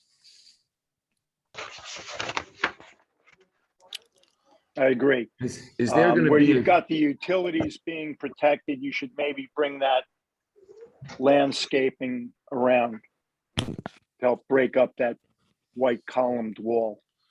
Yeah. Marcus is on the call, and he has his hand raised, so he may be able to answer some questions you guys have. Good, thank you. Hi, Marcus. Hi. Oops, sorry, I muted you. And you keep on. You just muted me I've been twice. waiting my whole life to be able to silence you, Marcus. Wow. And I've been waiting 2 hours and 15 minutes to say 3 words. Good evening, everybody. So in working with Val, who is the architect and also Justin's partner, we don't want to cover up. You know, they're spending a lot of additional cost in cladding those boxes and getting rid of the drive-through. So we don't want to cover that with tall, plants or trees. It's an extension of the architecture of the building. When I spoke with Val earlier this week, we agreed we would remove the driveway. There's no need to have that driveway there. We'd plant it and landscape that. I have no issue bringing the landscaping slightly around to that box, but we don't want to cover it up with tall trees. And it would defeat the purpose. We could just put a walk-in box there if we were going to cover it up. No, I didn't think cover it up. You know, some low shrubs or something that'll break it up a little bit at the bottom. You know, some foundation planning type thing. Marcus? Yes, Marcus, you Rocco. can, when I took, I drove around the corner by 7-Eleven, I took a look at it, and I think, what I think would really be an improvement is, and I do like what you have here, but this building has elevation to it compared to the rest of the surroundings. So it's when you're driving east and you're coming up on the building on your left, there's elevation of that part of the building where the drive-through is. I think if you can do something to dress that up along that side of the box, I think it would go a long way. Yeah, the grade has got to be manipulated. Part of the drive-through, not as much on the east side, but on the west side. Exactly. That grade's got to come up. It's got to get planted, but I'm happy to put that in the on the site plan. That's not a not an issue. You know what's drawing the attention to it when you're driving around it is its elevation. So the elevation it draws your attention, especially when you're looking at a plan and you're saying, and you go specifically look at the building and looking at what's being proposed. But well, that's why the tenant is spending the additional money to clad it, because architecturally, so it will look nice. yeah, exactly. But I think that like you said, you're going to do something around the west side of that box, and just to give it, just to maybe bring in I don't know, raise the grade, like you said, planter, and I think it would look great. Well, the grade for sure Thank you, has to be brought up. We'll bring the grade up, and we can do something kind of consistent with what we're doing in the front. Some low, 24, 30-inch plants around the corner, around the west side, towards the south. And I think, Marcus, you've got a good eye for this. We trust you in as much as you take a great deal of pride in everything you do in this village, and we're grateful for that. appreciate that. Thank you. Yes, I didn't mean to insinuate that you wouldn't do a nice job. It's just like all of your the structures, everything always looks great. So I would have no doubt that this would look any different. It's just that there's no plan to look at that gives a presentation of what you plan to do. So we could submit the plants if you'd like to see what the plants, some photos of the plants. All right, something I'm good with a site. I don't know how everybody else feels, but I can read the site plan elevation. It's boxwoods, very consistent with the plantings at the Morgan House, boxwoods, which are listed on there, some hydrangeas for color, very simple, clean. It's really more about the building and showing off the building. I'm sure you all remember what it looked like before you couldn't see the building at all. It was just, completely covered up. Yeah, well, that was my comment about the box itself. And I thought that the box was taking away from the building itself, the way it was set there. But now this is falling in line. It looks a lot better. Anybody else have any comments? Do you have anybody in the room? Nobody has their hand raised. Is this just a modification of a site plan? Yes. Oh, okay. I would think so. Okay. All right. Marcus, Jody, everybody is done? We're all good. Anthony, do you have any comments on this? Are you still with us? I'm still here. No, I was just sort of waiting for the lighting plan to be reviewed and make sure we have a complete application. All right, so between now and the 10th, I will assume that everybody will take the time to look at the submissions we received today.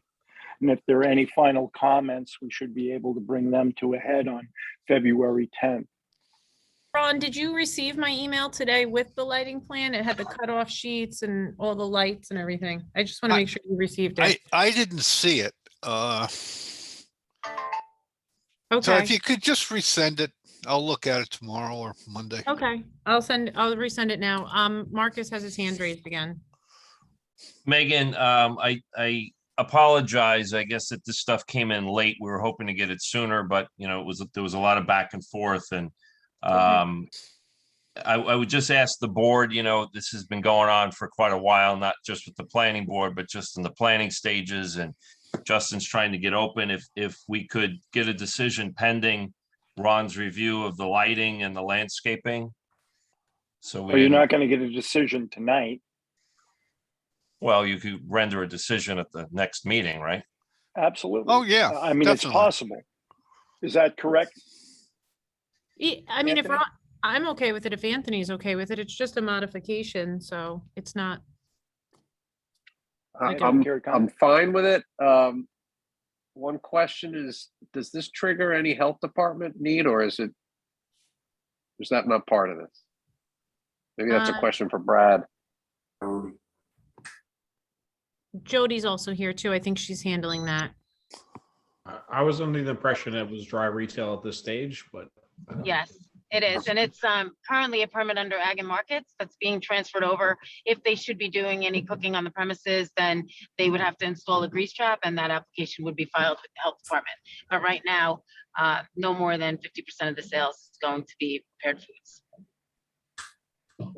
So the question really is for Brad, whether the modification of the site plan would trigger any change in the sanitary system requirements.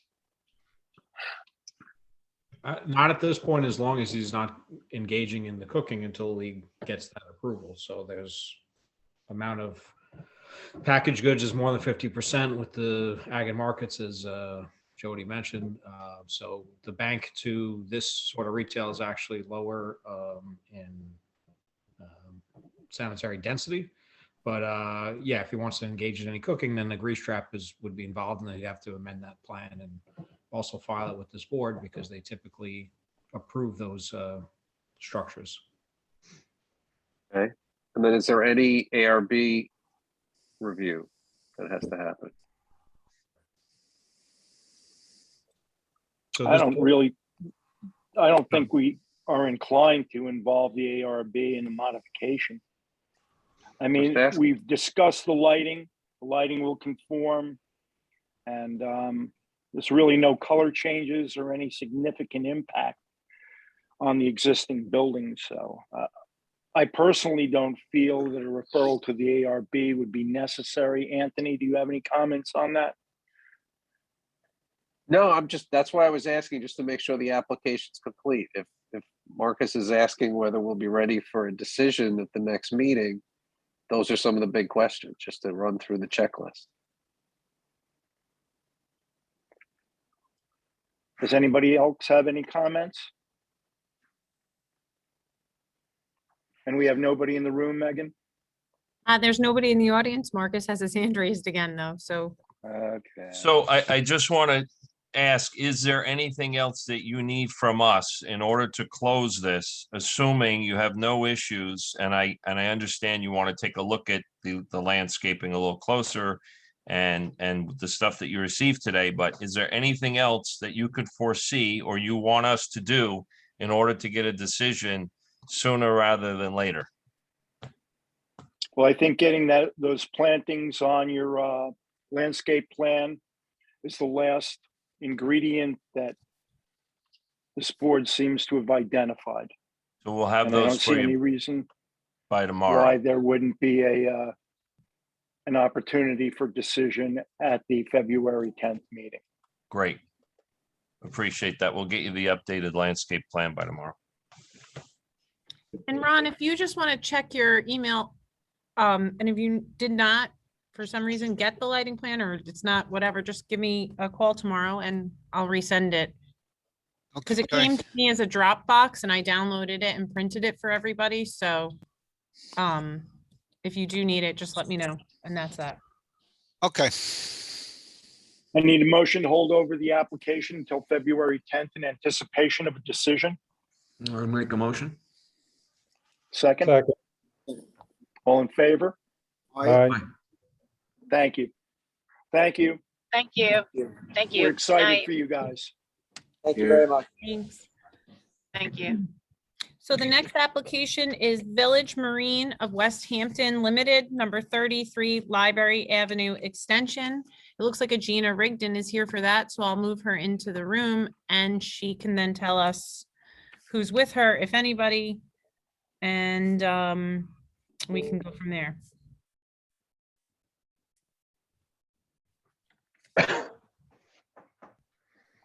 Hi, how are you? Good. Hi. I am alone except for my dogs. No one is with me. I don't think anyone from the village is on right now. This had come about after many discussions with Brad, and thank you for your patience. They have a stop work order because they were redoing the siding on the building. So basically we're filing for a waiver, hopefully, for that, so they can finish because the building is half-sided and covered in plastic. And basically, also, they had revised the parking area and placed some gravel and some, roped off area for a display area up front. So that would be, as you're driving into the library before you turn into the parking area. It's just before the turn-in, before the building. So it was historically a parking area for boat storage, and basically they made it into a nice display area.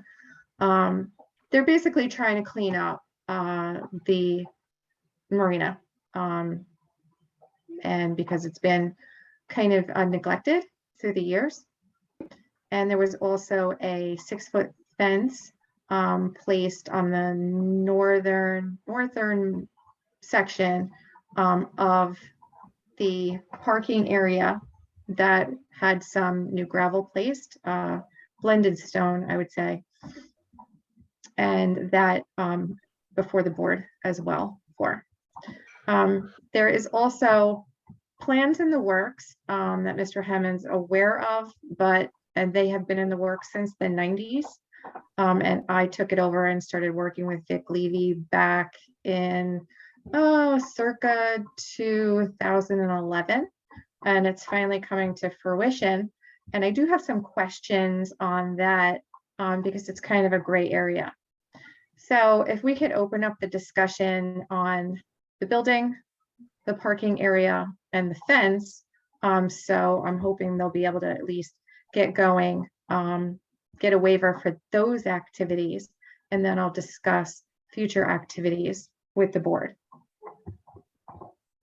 Yeah, if I could jump in real quick, this is kind of like a culmination. Like it started, it's with the ownership change. A lot of the stuff was borderline maintenance. It's just the accumulation of everything. Like first the fence was replaced, and we kind of let that slide, and then the gravel area was raked out, and then the gravel area expanded, and we kind of said, that really should go before the planning board, but we were anticipating some bigger application with respect to the docks and what have you.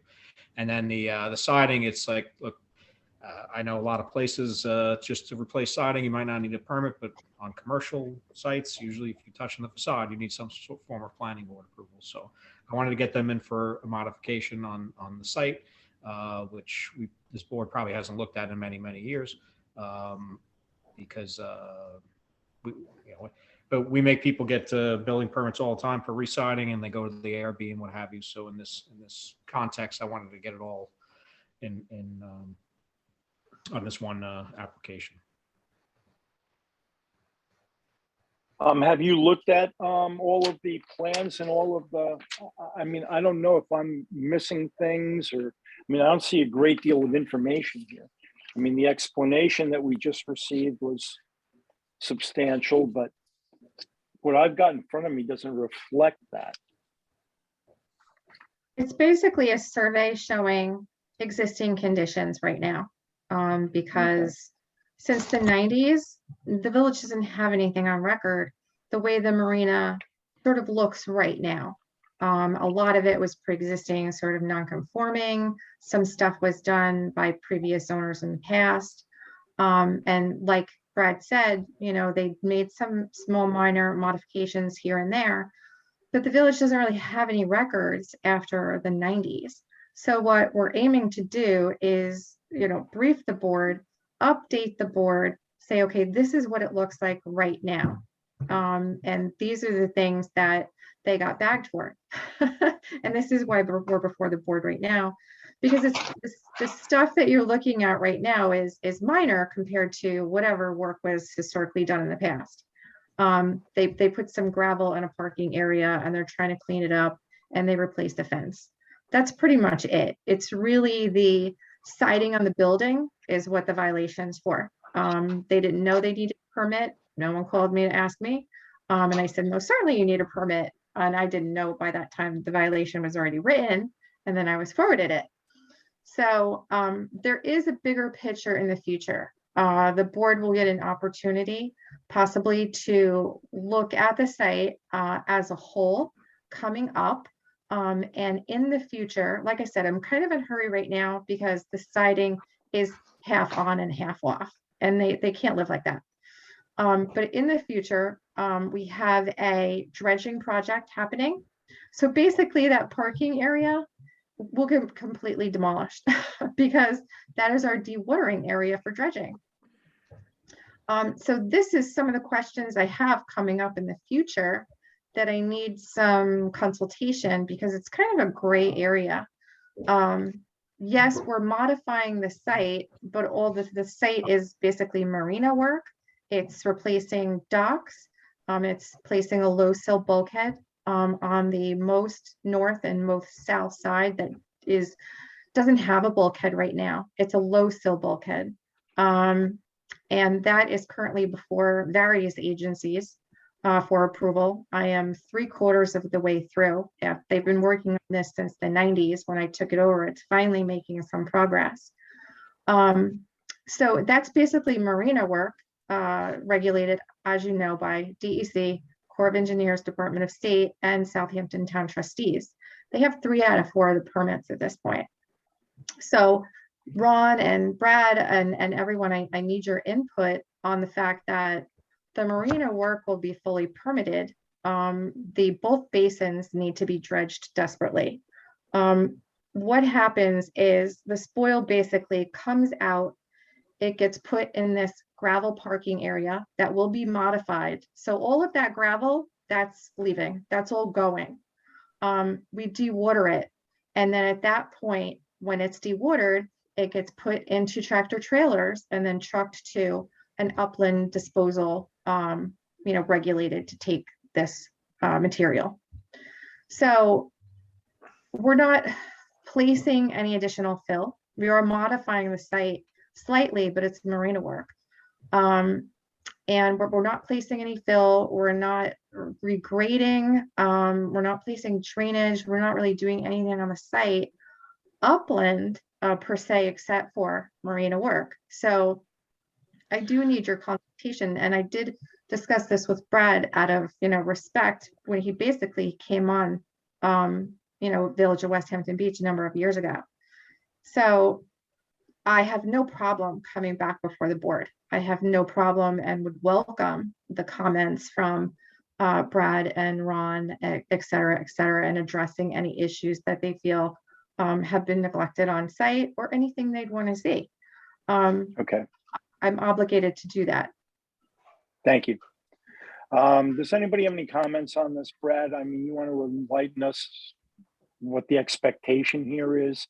I mean, are we going to the ARB to discuss the color of their siding after it's been put up? Is that the direction you want to see this go?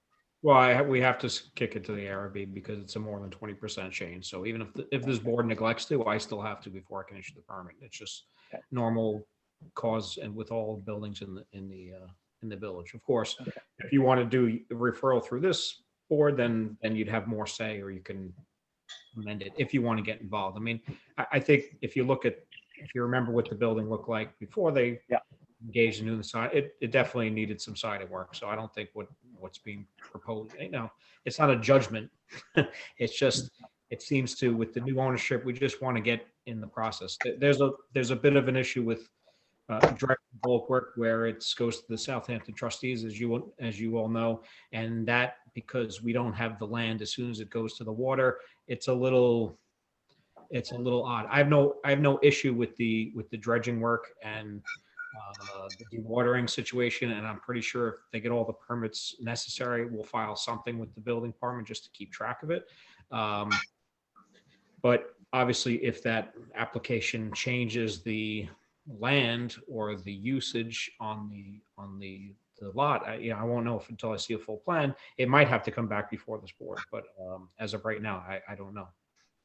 All right, so then I guess our action will be to refer this to the Architectural Review Board. May I need a motion to do that? Make a motion. All in favor? Aye. I think that's the best we can do for you today. Okay. Do I have to We'll be in- come back on February 10th, or is this? I don't know that you're going to be able to come back on February 10th. You do have to appear before the ARB, and I would suggest that you bring a color plan of some sort so that they can see what you're doing. I don't expect that to be a tough process, but their involvement is necessary. So I think it's best that this board advance you there. Thank you. So, and Megan, when's the next ARB meeting? February 1st. So there is a meeting in between. So if we hold to February 10th, if the ARB is not finished with it, we can always Agina can request another adjournment from this board. Will it be Zoom, because I will be out of state on February 1st. Actually, I've been on an airplane. Yes, it'll be Zoom. Okay, I will make my best attempts to be there. Need a motion to hold over the application until February 10th. Make a motion. Second. All in favor? Aye. Aye. Thank you, board. Have a Thank good you. evening. Bye. All right, so the next one is West Hampton Equity Group LLC, 1222 and 80 Montauk Highway, 11 Old Riverhead Road. This is the renotice of the patio gardens from a long time ago. And I'm just gonna start this off by, we're gonna follow the same process. There's still quite a few people in the room that I'm sure are gonna want to speak and, give their input. We are going to allow the applicant to make their presentation. It's gonna be just like it's been for the last 2 hours or whatever we've been here for. Everybody can have their conversations. When we open it up for public comment, I just ask that you all be a little bit patient and raise your hands, and we will not close the meeting until everybody's had an opportunity to speak. So the first person I'll let in is Brian Grogan, because I know he's working on this, and then he can kind of let me know who is with him, because I don't actually know. Oh, Jim Hume is here. I didn't see him. There's also 2 people that are here as panelists, and for some reason I can't get them back as attendees, Duncan and Frank. If you could just either accept as a panelist so I can move you back as an attendee, or not, but just keep yourself muted. Megan, can you hear me? I can hear you. How's it going? Good. We should have Ryan Jansen on, Jim Hume. I see Ryan. Yep. Ryan, Jim, yourself, and then is that it, or? I'm not sure if Jim, do you know if anybody, or Ryan, do you know if anybody else is on? Is Mike Kelly on? Is there a Mike Kelly? There is a Mike M, a Mike Messina. Mike Messina. Mike Messina is with you? Yep. Okay. All right. And then there's just a phone number also. Brian, are we expecting anybody else, or? No, I think that's it on our end, Jim. All right, thank you. Okay. All right, So if anybody else is with the applicant only, not a member of the public, if you're with the applicant, you could just raise your hand and I'll let you in. Mike M is raising his hand, and Alex B is raising his hand, and Duncan White is raising his hand. Yep, you can add all Yes. three of them. Duncan? All three. Okay. All right. And then for the public, you all just please keep your, yourselves in the attendee room. Once they're done making their presentation, everybody will get an opportunity to speak. It looks like everybody's here. Okay, so for the applicant, James N. Hume, 323 Mill Road, as well as the cast of thousands that we brought along with us. So we're here, I guess this has been characterized as a renotice of a project that started with another owner back in 2008. But just to quickly bring this up to date, I don't know about how quickly, but just to bring it up to date, this is 4 tax lots that are located on Montauk Highway that extend from Riverhead Road to Depot Road. And what was proposed in 2008 and what is still being proposed is a 48 unit facility, 48 dwelling units distributed amongst 17 buildings with a community building, swimming pool, on-site sanitary and associated site improvements. And as I indicated, the entire parcel is 8 acres in size. The project as proposed includes 8 affordable units, and the balance are market units. The affordable units are all 1 bedroom. The remainder of the units are 2 bedrooms. There are some minor differences between the current plan and the plan that was originally presented in 2008. Basically, we're still doing a sewage treatment plant, but it's my understanding that the one that we're proposing is better than the one that was originally proposed, and so the health department will be happy to see that. We are wasn't clear whether the prior project included basements or not, but we are proposing basements, not as habitable space, but as more as a typical basement below. And I believe the clubhouse is a little bit bigger, has a little bit bigger footprint than the prior clubhouse did. But other than that, I believe the project is pretty much the same project as that was presented in 2008. The 2008 plan was a plan that was presented under the then significant changes to the village code with design standards and other such things. This plan was vetted, I guess, under that sections of the code, which are still the sections of the code, and I don't believe have been amended in any material way. The project back in 2009, 2010 benefited from an adopted SECRA. It was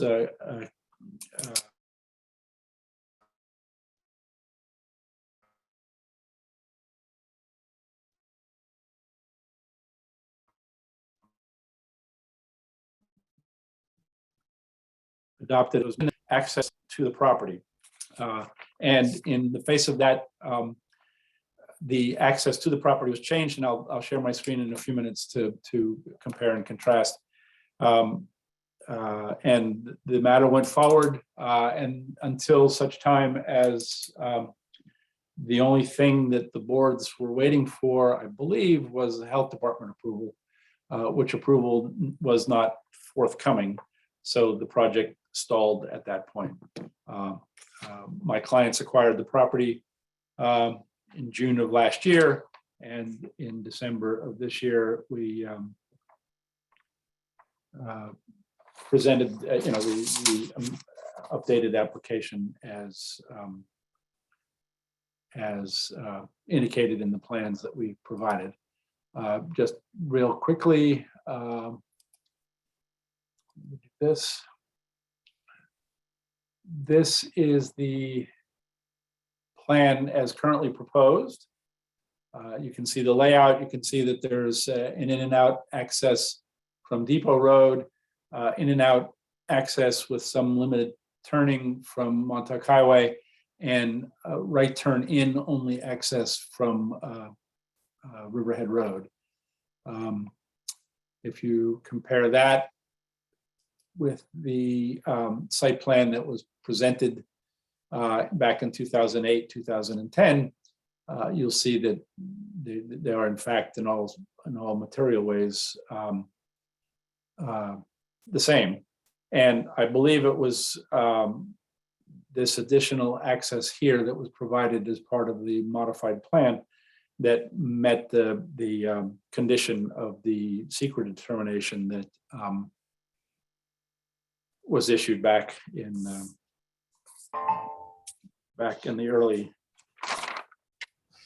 2008, 2010 timeframe. So that's in a nutshell, an introduction to the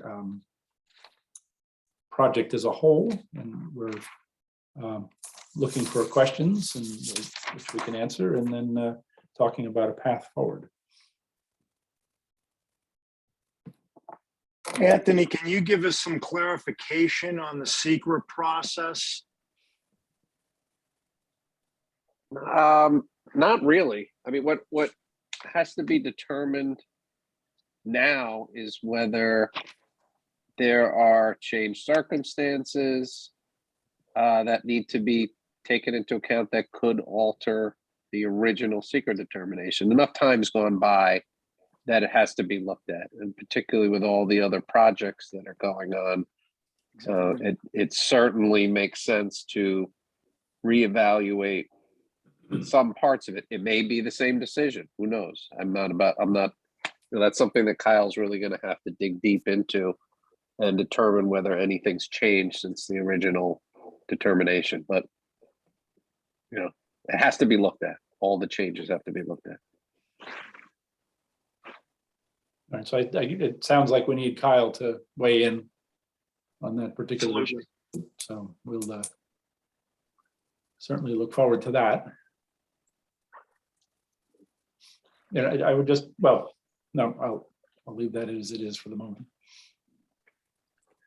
Right, well, we see what your plan is, and obviously it's going to take some time to digest all this. Things have changed a lot. Well, they have changed in the sense that there's certainly, I would concur, certainly a lot of build out that is actually happening or proposed to happen. However, I think most, if not all, of what is proposed was stuff that was possible when this plan was first presented. Absolutely. People may not have actually desired to build all the things that they're building, but this has become a popular place for whatever reason. It's a beautiful, beautiful part of the world, certainly. But that potential existed then as it does now. So I don't know that that is a change in circumstances or not, but we'll work our way through. We will, yes, exactly. Michael, do you have any comments? Does this have to, do they need a traffic study and all this stuff again? Or what? We did not do a brand new traffic study for this, but as has been discussed this evening and prior, there's been a number of other traffic studies done for the other projects that, at the request of this board, incorporated this project.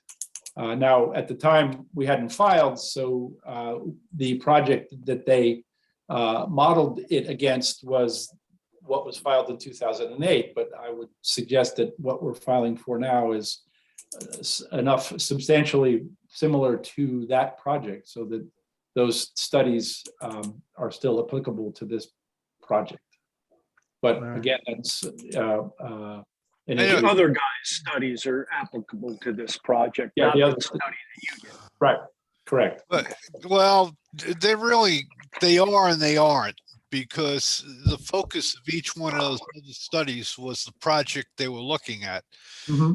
And while they did include projections of traffic in this development in the no build, they didn't look at this project as a build for the build condition and the impact of this project. This project was rolled up in a whole bunch of others. So you really have to run it again for this project with a slightly modified no build. so that this project is the one that's the focus of the impact study. Now, that being said, you can pick up one of the later studies and look at the data from that, because it was collected, last summer, and it's the valid data to use. Okay. But that's something that'll have to be looked at. Okay, we'll definitely take a look at that.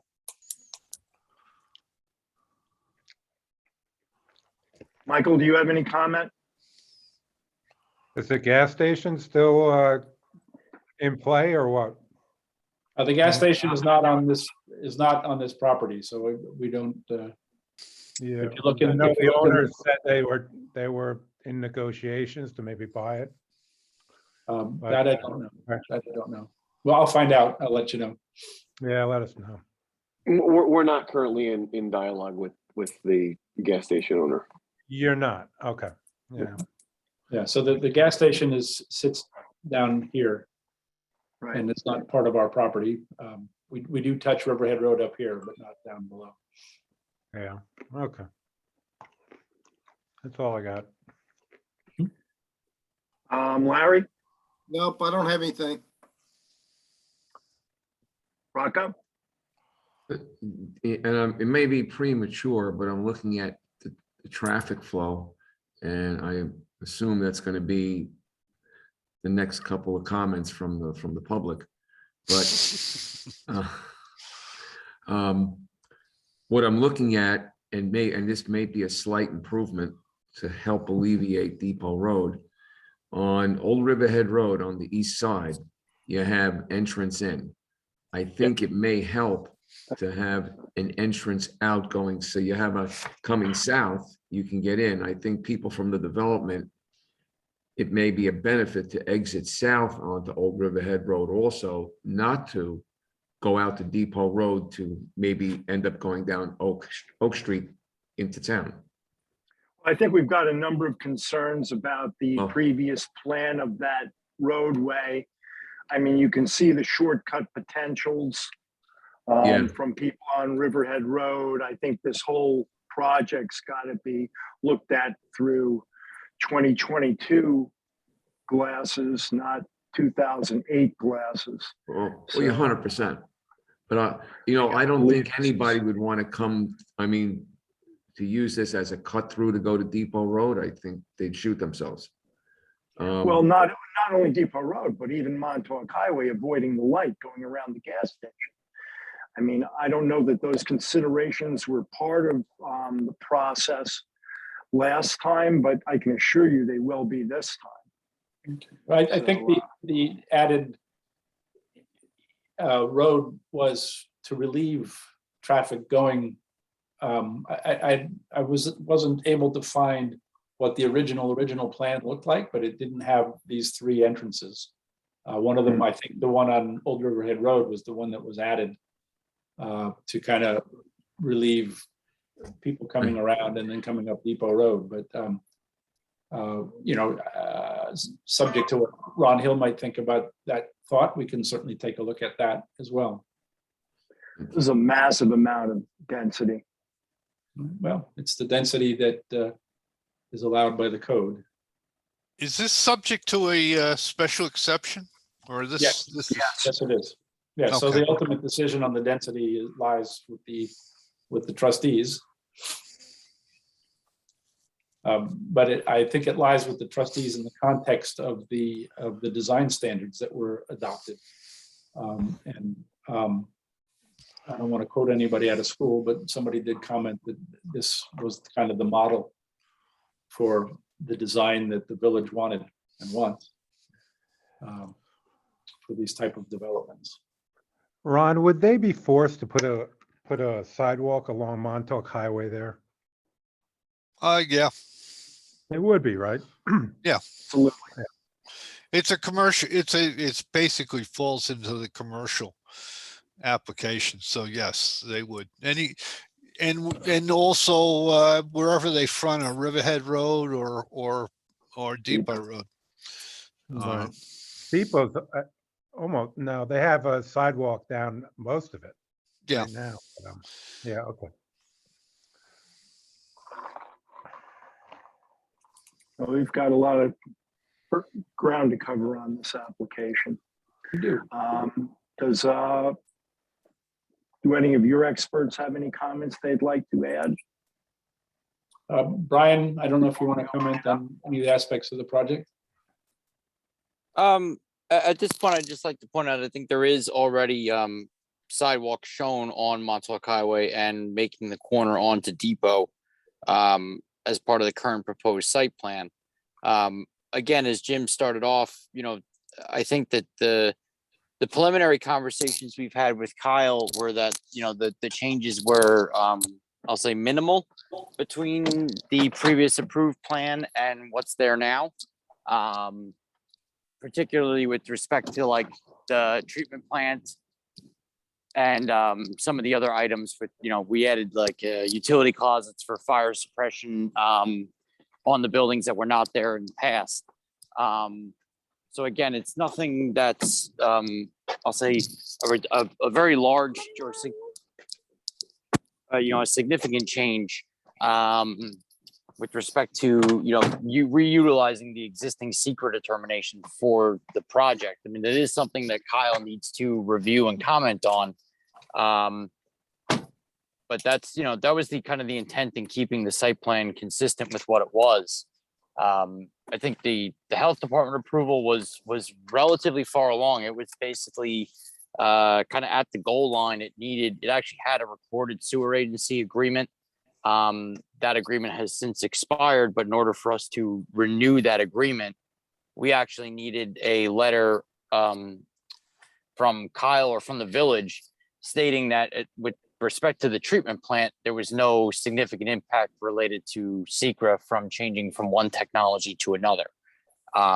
Again, this thing's been going on for a number of years. The original design was a chroma glass. Those are not typically used anymore. And we've upgraded to something better. And that was done, I think, back in 2010. It just never kind of caught up in the SECRA record, so to speak. So at a minimum, at some point, I would like to get a letter from Kyle saying that is acceptable, so we can progress the county a little bit further along in renewing the contracts that were previously executed. Well, I think we've got a long way to go before that letter's coming from Kyle. So we're going to be doing some careful review on this. And there's going to be a lot of civilian input, if you will. Yeah, I'd also like to not call this a previously approved plan. Nothing's been approved here. I was careful to avoid that phrase. Hopefully I did. Your counterpart did not avoid that phrase. I heard that phrase, and it's not a previously approved plan. That is, we acknowledge that. That is correct. Jim, did you get my comments from January? I did. Yes, I'm working on some responses. So. And I asked the board to take a look at those too, because, deciding. When did you send those? January 5th. Okay. A while ago. Should be within your packets. But yeah, I think the lead agency has an opportunity at least, or maybe even a responsibility to decide if there should be supplemental on the environmental, and all the referrals that were done years and years ago. I'm sure a lot of these, DPW is going to have a lot to say. And even though I'm assuming all these referrals were done years ago, I don't know, do we just refer everybody anew? Do we, there's some things to think about. Back to the top of the slide. Does anybody else, do any of the other professionals have any comments before we open it up to the public? Megan, can you permit? So no, all right, yep. So we will start the first person. I'm going to let you guys in, and I'm going to let Mira speak first. She raised her hand, then we'll go to Miss Conway again, and then Miss Smalley.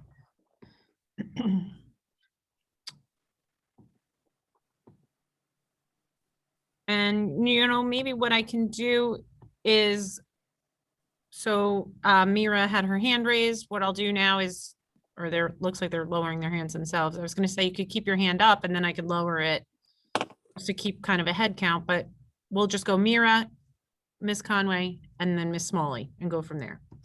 Okay.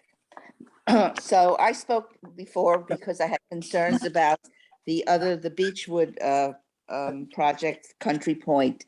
I live at number 6 Patio Villas, and I've been living there for 24 years and have watched the dramatic changes that have happened. I think the best way for me to address the planning board is to picture a sandwich, okay? We were a freestanding property for many, many years, Patio Villas. There's a slice of bread now on one side. That slice of bread is Country Point. And now there's another slice of bread going up on the other side that's called Patio, I don't know their last name, the new one that's proposed that we're talking about now. And we are like the middle of the sandwich in between. I feel like I'm being crowded in on both sides. Traffic, is a major issue that was mentioned before. Times have changed and the landscaping has changed and the footprint of the whole area has changed. You're putting, if I'm correct in my assumption, you're putting 48 units on how many acres? 8. On 8 acres. The other development, it's a different type of development. It's 22 homes on 13 acres. Think about the cars, think about the school, think about the noise, think about the pollution, and think about all the people in Patio Villas who are being majorly affected by this type of a situation. And I'm begging the planning board to take this into consideration very, very seriously. And I thank you very much. That's what I have to say. We appreciate you attending. Thank And we you. hope that you continue to. Thanks. Bye. All right, so I will, Miss Conway, you can go next. You just have to unmute yourself. Yes, I'm actually now speaking for a friend who is in the same position as Miss Mira, sandwiched between applications 17 and 12 in the Patio Villas. And she is shy, and I'm not as shy as you could tell. But her question is this: why, for example, is Country Point on 12, we're going back to that for a moment, a public road? Is it because it's just 22 single family lots? Versus in 17, the one before you now, they have their own road and are going to maintain it. It's condominium owners. I, like my friend, are all paying taxes also. Why would it be that a 22 single family lot have the town or village be paying for its maintenance versus a 48 dwelling unit or a patio villa or West Hampton Landings paying for their own plowing and such? Just wondering. It's really not relevant to the topic right now, and I thought we covered that adequately. The residents of the 22 are going to be taxpayers also. Yes. And road dedication, there's a procedure for it in the village. Is it because DPW has a great deal? The DPW has a great deal to say about that. Their input is vital. And is it because the wants a road there versus as opposed to a different development with more units where they don't want a public road? Ron, maybe you can add some color to this. Ron, unmute. We just don't understand the distinction. That's Well, the distinction is they're creating individual lots like all the other single family homes in the village. And that they have the right to ask the village to take over the road as long as the road meets all the village specifications and is built to village standards. The condominium is going to unit, their road is going to be owned by a homeowners association, and they're responsible for taking care of it. It remains private. And that's the distinction is between a subdivision, which is typical of all the other roads I that are see. in the village. Okay, so It's the ownership in a condominium, the land around the units is essentially owned by the homeowners association. okay. In a single family home, it's owned by the individual. And it's really driven by the applicant themselves, or if in the case of a subdivision, someone who's going to turn over the lands to a bunch of individual lots and a bunch of individuals versus it being owned in common. Is that the distinction reserved? That's probably a good way to look at it. Yeah. Okay, thank you very much. You're welcome. I think it's also driven by, to a certain extent, by the zoning. I think the zoning for the other project is different than this zoning. So that sometimes will drive the choice of the applicant as to how they want to develop the property. Yeah, well, my friend who's sitting next to me is concerned about, of course, being sandwiched. Miss Mira said it beautifully. We don't have to repeat that. And thank you for your answer on the public versus private road. Thank you for your comments. Okay, so Ms. Smalley, you're next, and then there's 2 more people with their hand raised that I'll allow in once she's finished. Okay, hello. Thank you for letting me back in. As you know, I was concerned about the Country Point project. This new project concerns me even more, mostly because of the egress onto Depot Road. None of the units will back up to my particular unit's property, but I am very concerned and affected by the traffic going in and out at Depot Road. The exit from the new project would come out way too close to the traffic light. And if there are 2 cars lined up at that traffic light, I don't see how they'll even be able to make the arc to get onto Depot Road from the new property, the Patio Gardens property, we'll call it. Also, there's a gas station that is at the corner of Depot Road and Montauk Highway that consistently has many cars parked up against the edge of their property, which makes it even more congested. Depot Road and Montauk Highway have school crossings where a number of students who live up and down Depot Road walk up to the corner and cross the street there. Many of the residents up and down Depot Road walk up to that corner and cross the street in the summertime when school isn't in session to use the track and to use the tennis courts. And a number of the owners up and down along Depot Road, especially within the Patio Villas community, walk their dogs up and down Depot Road. And so some very often will cross over and walk into the village that way. So the traffic at that intersection is already very congested. I'm also curious why the town of Southampton is not part of this discussion, because the west side of Depot Road falls in the town of Southampton, not the village of West Hampton Beach. But maybe that's something that's already been addressed by the different planning boards. My third consideration has to do with them mentioning that it's 8 acres. There are 48 units that are planned, but some of the acreage will be taken up with a pool, a community building, and a sanitary septic system area. So those units that look very, very dense are not on 8 acres, really, probably more like six acres or maybe 7. The density is a major concern for me. Also, I drove around yesterday in the dunes of West Hampton Beach project, and I think I counted about 40 units in there. They're all lined up next to each other with a lot of parking in front. It's not very attractive, and their septic system is fenced in above ground. I'm wondering if that's the plan for this patio gardens, which is the only thing I know to call it, project, or if it will be buried underground like it is in patio villas where we don't even notice it. I would hate to look out my window from patio villas and see chain link fencing around an above ground septic system. One more thing, I'm wondering where the ingress will be for the construction vehicles. Will it be coming in from patio villas or from Depot Road?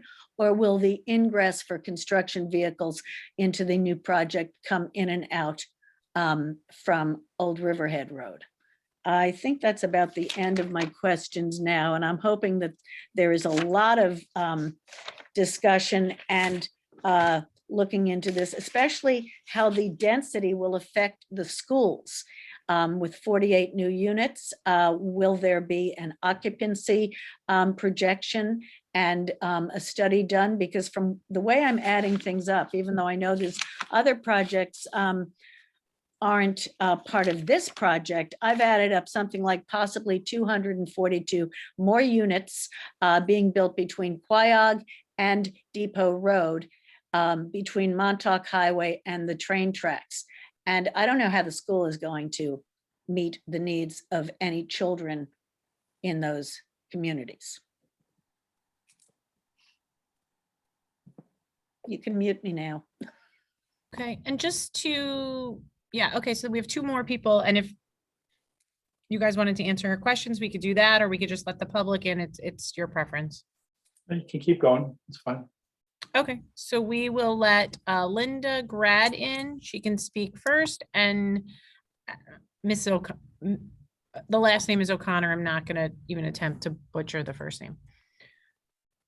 Linda, you can unmute yourself and present. Hi, I'm Linda Grad. I'm an original owner at Patio Villas Condominium, and I've enjoyed being there.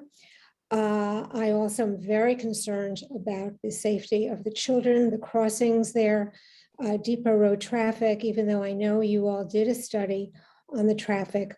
I note that when the train does come in, there are cars and taxi cars that go at a very high speed to get to the train and pick up passengers, very high. There's no monitoring of that, obviously. And it's just an accident already waiting to happen. There are people and kids on bicycles that are on Depot Road that are waiting to cross from Depot Road over on Old Montauk Highway. There is a traffic guard who's either in a car or there's a police car on the property you're talking about building at Patio Gardens at the time of dismissals for the children. And it really sounds like an accident waiting to happen. And to have an entrance or an exit on Depot Road, in addition to, and I know it's a fait accompli with the other project that you have going between Patio Villas and the train station, seems unattainable. So I'm very, very concerned. And I appreciate having the chance to express my feelings. Okay, if you're done, Ms. O'Connor, you can go next. Hi, thank you for having us. I have a couple of questions. One is, yes, I'm definitely concerned about the density of this project, but if they are within code, it means that they probably will be built. Within that, I'm wondering why there are only 8 one-bedroom units for affordable housing.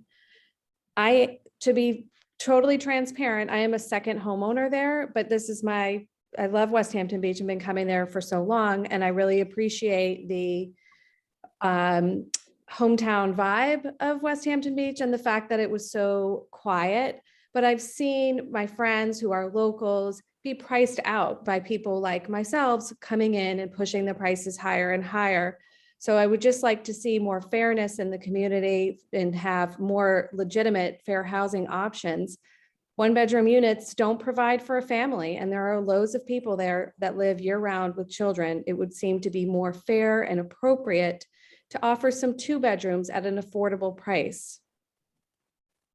That being said, I also have great concerns about the infrastructure of the town to handle especially the school, which is a big draw.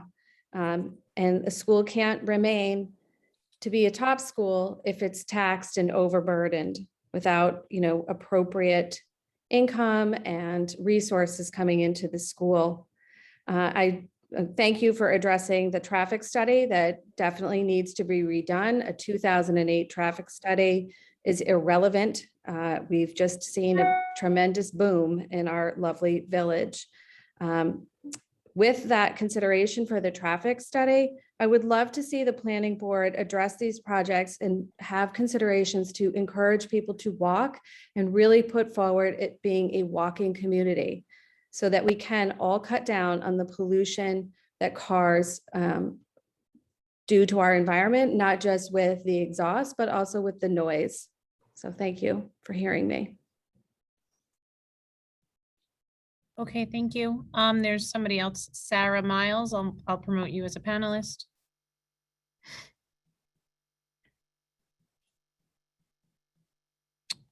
And you can unmute yourself.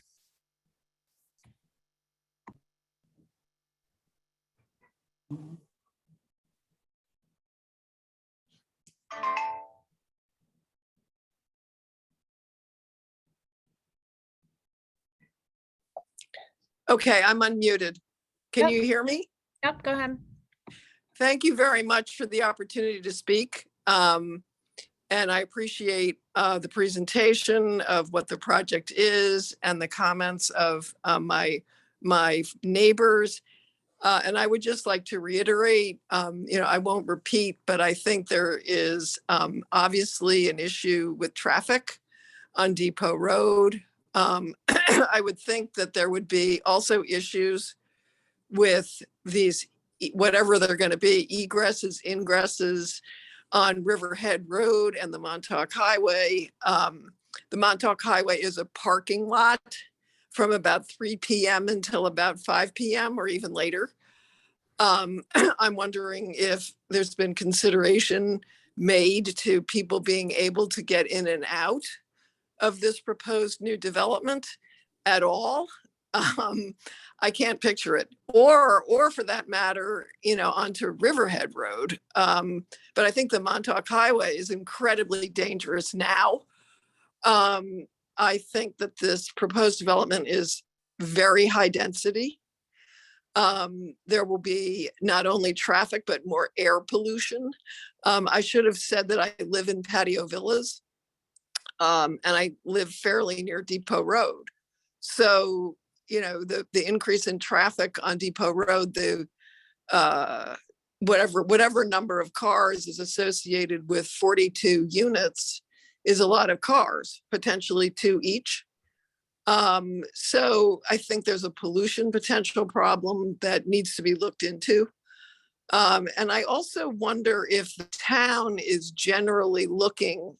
I understand that each project is evaluated on its merits and that there are some group traffic studies that have been, multi-site traffic studies, but it seems to me that the village can't absorb any more cars.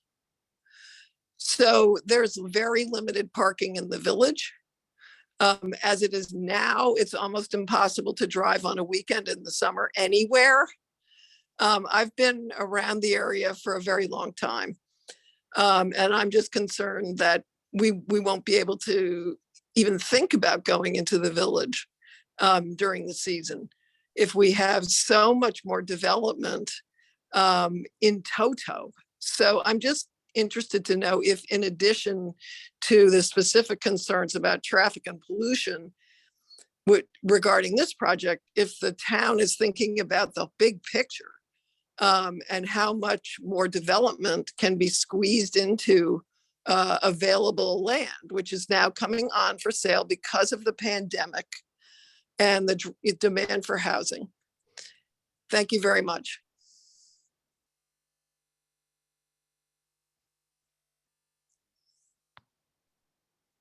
Sorry about that. There's nobody else in the attendance that has their hand raised, so it seems like maybe everybody has spoken that wants to speak. Right. Well, we're not prepared necessarily tonight to address each and every one of these issues, and some of them are social ills that is not part of that this project didn't create and can't solve. But as we move forward with this project, we'll certainly address the pertinent issues that have been raised tonight. Okay, Ann Smalley raised her hand again, so if you have something new to add, you can unmute yourself.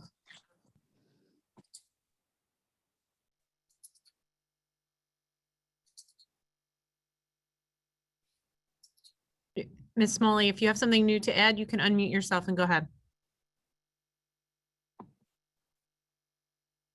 Okay.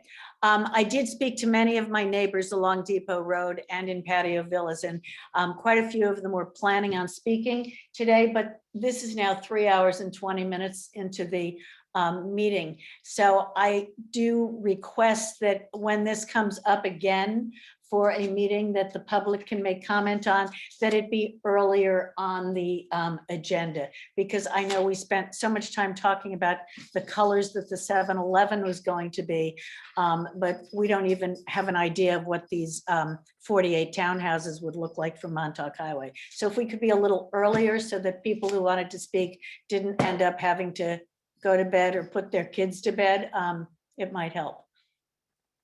So that'll be at the discretion of the, maybe the village attorney can correct me if I'm wrong, at the, the way it would go is the applicant's attorney would have to request that.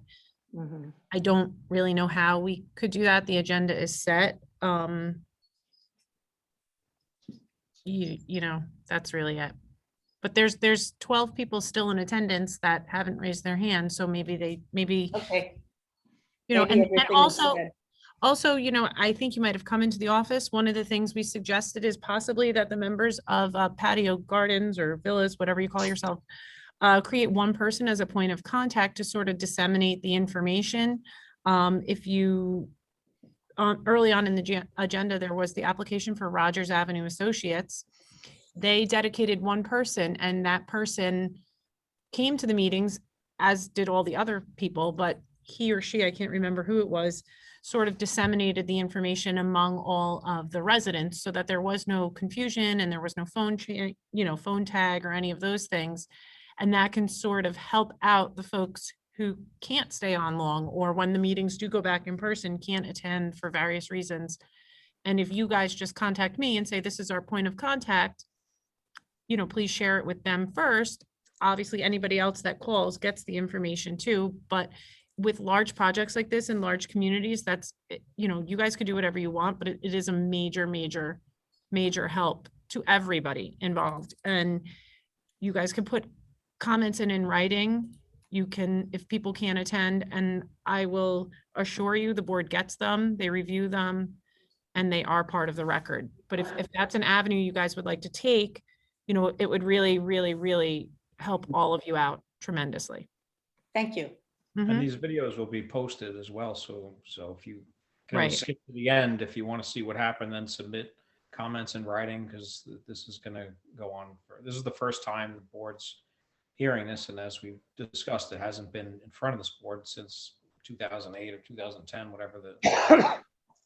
Right. And also, you know, oh, go ahead, Brad. I'm sorry. It's all pretty new to us, even though it did start. This one's a little funky, but this is just the first meeting. Right. And, you know, you can also tell the neighbors, because you seem to be most involved, Miss Smalley. There were a couple calls today about why the plans aren't online and things of that nature. The plans are available in our office. We're open 9 to 4. If you need special accommodations where it just needs to be you in a room or any of the residents, you can just call, you can review them. We can't send them because they're very large. The videos will be online when they're Zooming. And also, fortunately for everybody, once we go back to in person, those videos are then posted online. And you can urge your residents to watch the video, take notes, and put everything in writing and assign a point of contact so that you guys can feel comfortable and make sure all your questions are, you know, answered. And I would suggest that, as I have offered with other applications that I presented over time, if somebody wants to call and sit in my office and look at a set of plans or ask me a question, I can't do it 40 times, but I'm certainly happy to sit with members of the public and show them the full-size plans that are in my office and try to answer their questions as best I can in that manner. And the old files we have out also in the village office too. So if people want to look at what was proposed a bajillion years ago versus what now, just come in and do your research, but don't feel like just because it's on so late, you're not going to get an opportunity to speak. And I think that's it. Does anybody else want to register some comments this evening? No, nobody else has their hand raised. I need a motion to hold this over until February 10th. I make a motion. Second. Thank you, Michael. Got the second. All in favor? Aye. Aye. Thank you very much for your attention to this project at 8:30 at night. So appreciate it. Thank you. And good night. You too. So we have one more application. It's number 18, 13 Meadow Lane. It's a fill application. Ron and Brad did a review. They offered some comments. Sue made some changes, and it's acceptable to both Ron and Brad. So we'll have no, we have one. Mhm. we have a decision. Yep. Okay. I make a motion, we accept the decision as written. Second. All in favor? Aye. Okay. I think that's it. I make a motion, we close the meeting. Second. Guinness record. I don't think there's any complaints here. All right. Thanks, everyone. Have a Everybody, good thank you night. very much for your Thanks. patience and good participation. Have a good night. Thanks. Good Thanks. night. Everybody. Bye. Bye-bye.